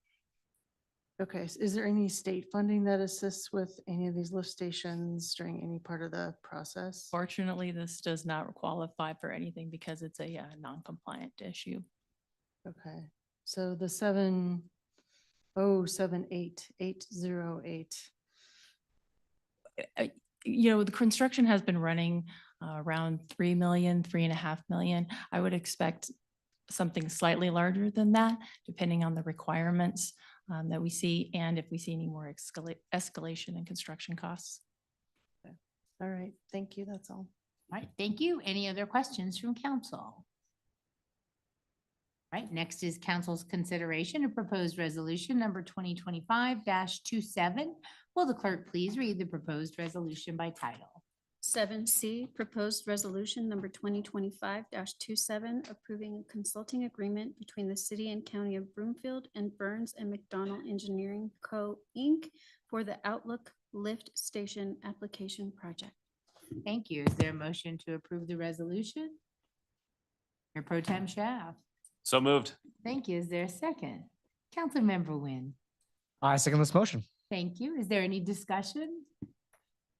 Council members, please cast your vote electronically. All council members have entered their vote and the results will be displayed on the screen. That also passes unanimously 9-0. Thank you all very much for hanging in there tonight and for these important upgrades. All right, and the final item under action items this evening is council's consideration of an ordinance on first reading, amending chapter 2-60 of the Broomfield Municipal Code to change administration organization. Council has a copy of the agenda memorandum, which I'll ask our staff to summarize. Thank you, Mayor. And we have Deputy City and County Manager Anna Burton-Zetti. And before Anna goes, I would like to acknowledge that Director Rutt's presentation was much shorter than Deputy Director That's for the Nebraska comment. Thank you. Thank you. All right, thank you. Good evening, Mayor, Mayor Pro Tem, City Council, Anna Burton-Zetti, Deputy City and County Manager. Tonight, this is the first reading for ordinance number 2269 regarding some changes to Broomfield's administrative structure. If I could have the next slide, please. Thank you. The last formal amendment to Chapter 260, which is regarding the administrative structure, occurred in 2020. Since that time, Broomfield has made some other modifications to Broomfield's organizational structure to position staff to meet evolving needs of our community. Many of the changes reflected in the ordinance that are proposed this evening have already been in place for many years. While not formally reflected in the ordinance yet, these changes were communicated during reports to City Council and were included in budgets adopted formally by the City Council in various years. Next slide, please. There's 4 primary changes included in ordinance number 2269. First, in 2020, a new department was created that combined the then Communications and Human Resources Department into a single department. That new department was called People and Innovation, and that's what's in the code currently. That change occurred, as I mentioned, early in 2020. Soon after that change was formally approved, we experienced the pandemic. This drove significant emphasis on the need for enhanced community engagement and communication. By October of 2020, the budget presented in the to the City Council reflected re-separating the Human Resources Department from the Communication and Engagement Department. This ensured nimble and strategic responses and ensured that each department could be led by subject matter experts. 2020 was also the first year that a position was created to focus on diversity, equity, access, and inclusion. This position, along with an additional $300,000 in funding, was assigned to support contractual services related to those efforts. In October of 2021, this area of focus was established as a separate department in the budget, and a role of staff development was also incorporated into this department. The second change included in the ordinance was dividing the Health and Human Services Department into 2 departments. The first being Human Services and the second Public Health and Environment. Similar to what I just described occurring regarding the People and Innovation Department, this change also occurred in 2020 and was reflected in the 2021 approved budget. That budget for 2021 was approved in October 2020. The change allowed for more focus, specialized and practical support for Broomfield's evolving needs at that time. The third change in the ordinance that's proposed this evening is one that has not yet occurred. This is the division of the Public Works Department into 2 separate departments, the first being Public Works and the second Water Utilities. This change was first introduced last week during the first quarterly update regarding the enterprise funds. The intent with this change is to allow a more clear accountability, specialized expertise in guiding each respective area, the ability to streamline decision-making, and to establish specialized long-term plans for the distinct infrastructure systems for these 2 areas. The final key change in the ordinance is to align the ordinance with the changes approved by Broomfield voters in 2024 regarding ballot question 2F. This change will ensure that the ordinance reflects that the Court Administration Department is the responsibility of the municipal judge rather than a director of court services. Next slide, please. If this ordinance is approved on first reading, the ordinance will be published and a second reading with public hearing would be scheduled for May 13th. This concludes staff's presentation, but I'll also reference that the memorandum has some additional detail as well. Happy to answer any questions there may be. Thank you very much, Ms. Burton-Zetti. We'll now proceed with public comments. If anyone would like to be heard on this item, now's the time. Moving on to council member questions. Any council member questions? Councilmember Lim. For the Public Works section, in the memo, it refers to the department as environmental sustainability. In the ordinance, it refers to environmental services. I guess that doesn't make any difference what it's, how exactly it's referred to. But my question was, where is oil and gas? It's been moved around and I didn't see it specifically named in the memo or the ordinance. Thank you for the question. So at this time, the oil and, I should say first that the divisions aren't all listed within the ordinance. So the ordinance will create a general structure for each of the departments and a general description of the services.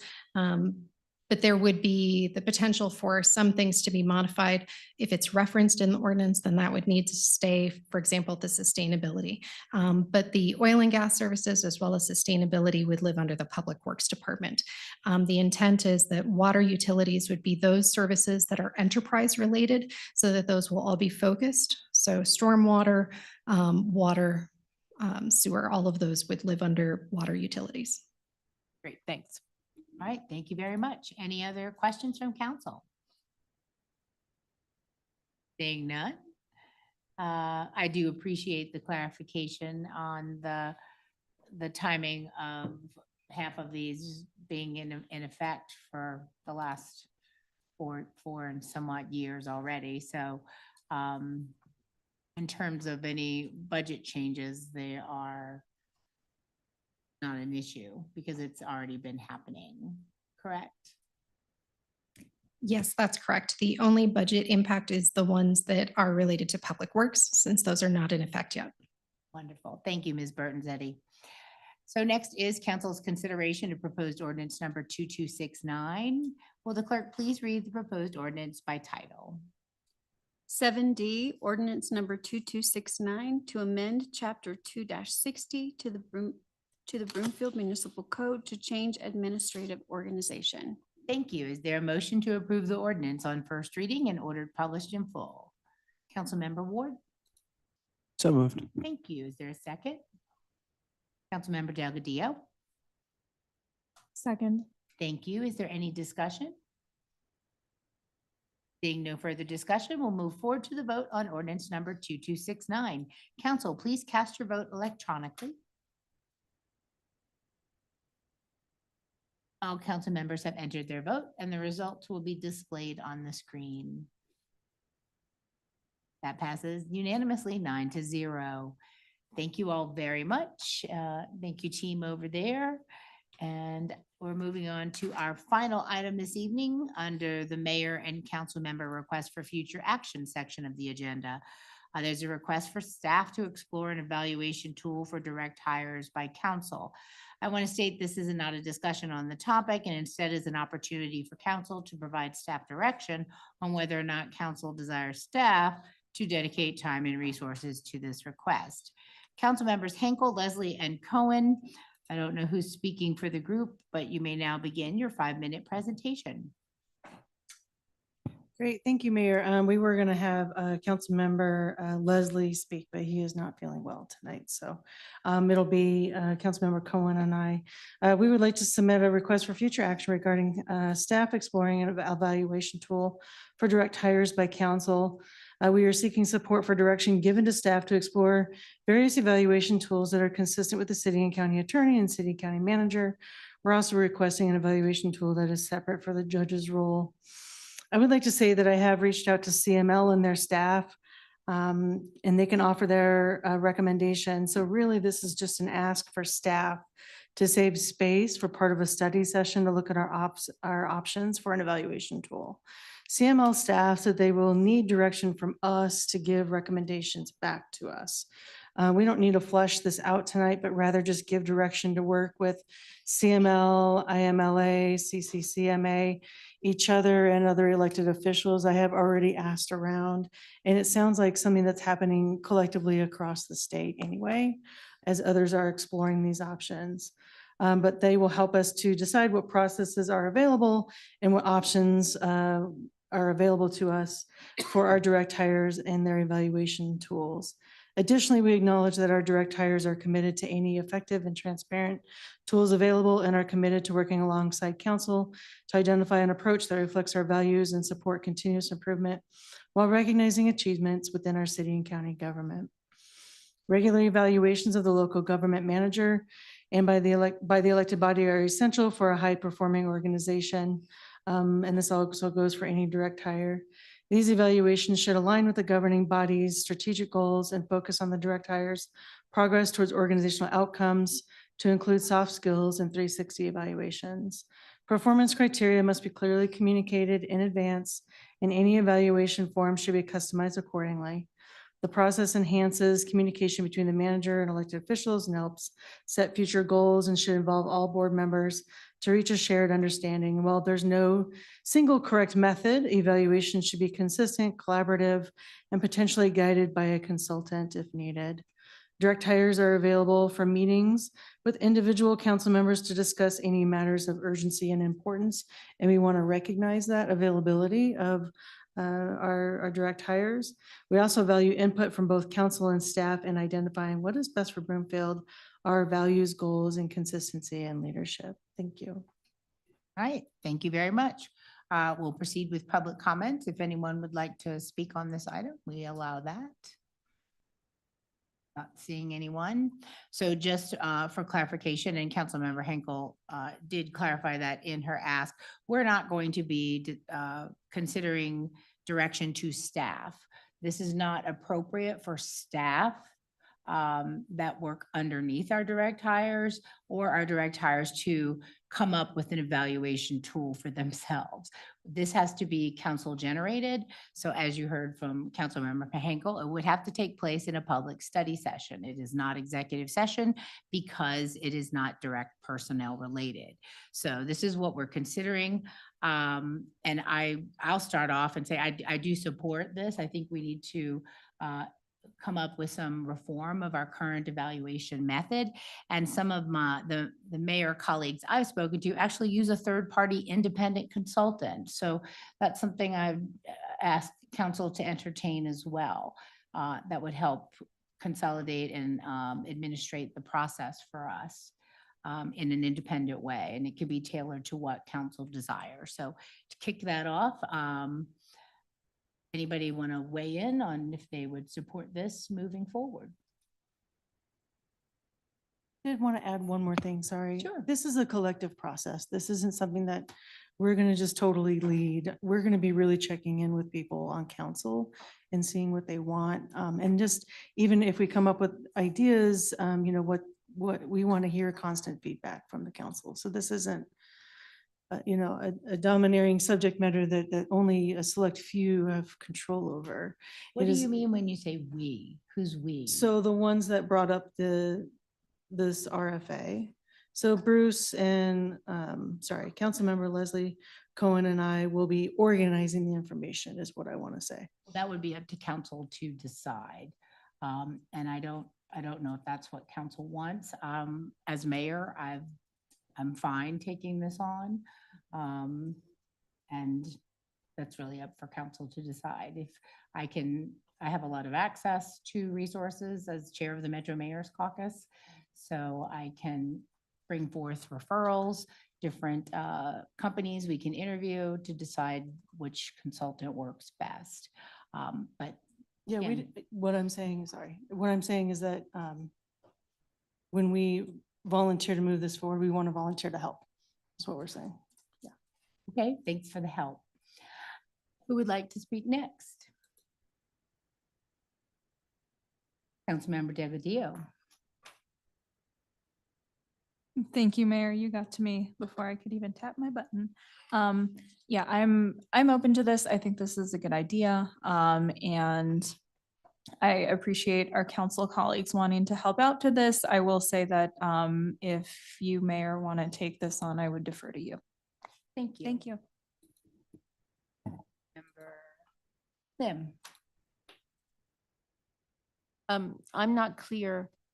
Are we at the study session? Are we having the third-party consultant, are we deciding the third-party consultant investigates the tools, or is this third-party consultant just doing implementation of the tool that we decide on? The third-party consultant would be the implementing of the tool. So we would have to maybe get presentations from a few employers council. There's a couple of different companies that do this for local governments and maybe have them present. During the study session? Yeah. Okay. Okay. That's fine. That sounds fine. And I'm flexible with whoever wants to participate in the efforts to bring those options forward at the study session. Thanks. All right. Thank you. Councilmember Marsh Holston. Thank you, Mayor. I support this. All right. Thank you. Councilmember Anderson. Thanks for some of the clarifications tonight. I support this, just going into the study session to review what we want to accomplish. I think it is beneficial to have you as the mayor take the lead on this with whatever help others can offer. I just want to also include that we're talking about this evaluation tool. This isn't something new. We've used evaluation tools in the past. And I don't know that, I was trying to recall, like I was looking back at old emails of how did we come up with those previous evaluation tools? We just sort of had them. We inherited it. We inherited, okay. It didn't really work for us. Yeah.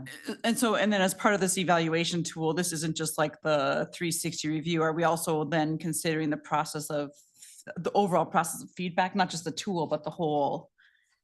Well, I Is it think more broad? what's unique about Employers Council is that they're willing to meet with the council and individually and find out what each council member would like to utilize, what kind of tool works for them, and create a tool that's customized for all of us that we've all given input in. The one that we inherited was very basic and it didn't go over well with our hires or the council. So, which is why we abandoned that approach. Okay, so yeah, so I do support the greater discussion and we'll learn more at the study session. So thank you. All right, thank you, Mayor Pro Tem Schaaf.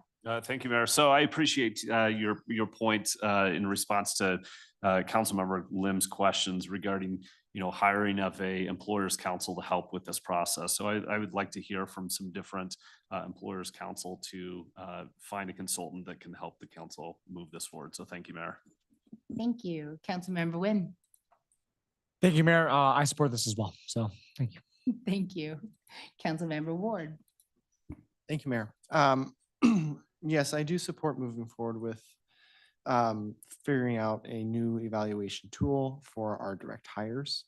And if that is using a third-party consultant to help us organize that and make determinations, I'm fine with that. Personally, I'm going to be in the minority for this, but since this is Councilmember Henkel, Leslie, and Cohen's request, I think they should be the ones that take the lead, since they are the ones that have brought it, and then they just work in conjunction with you since you have more access to mayors, for example, in getting that information, and they would be the ones that present it. But I know I'm in the minority for that, so that's it. Thank you. Thank you. Anyone else?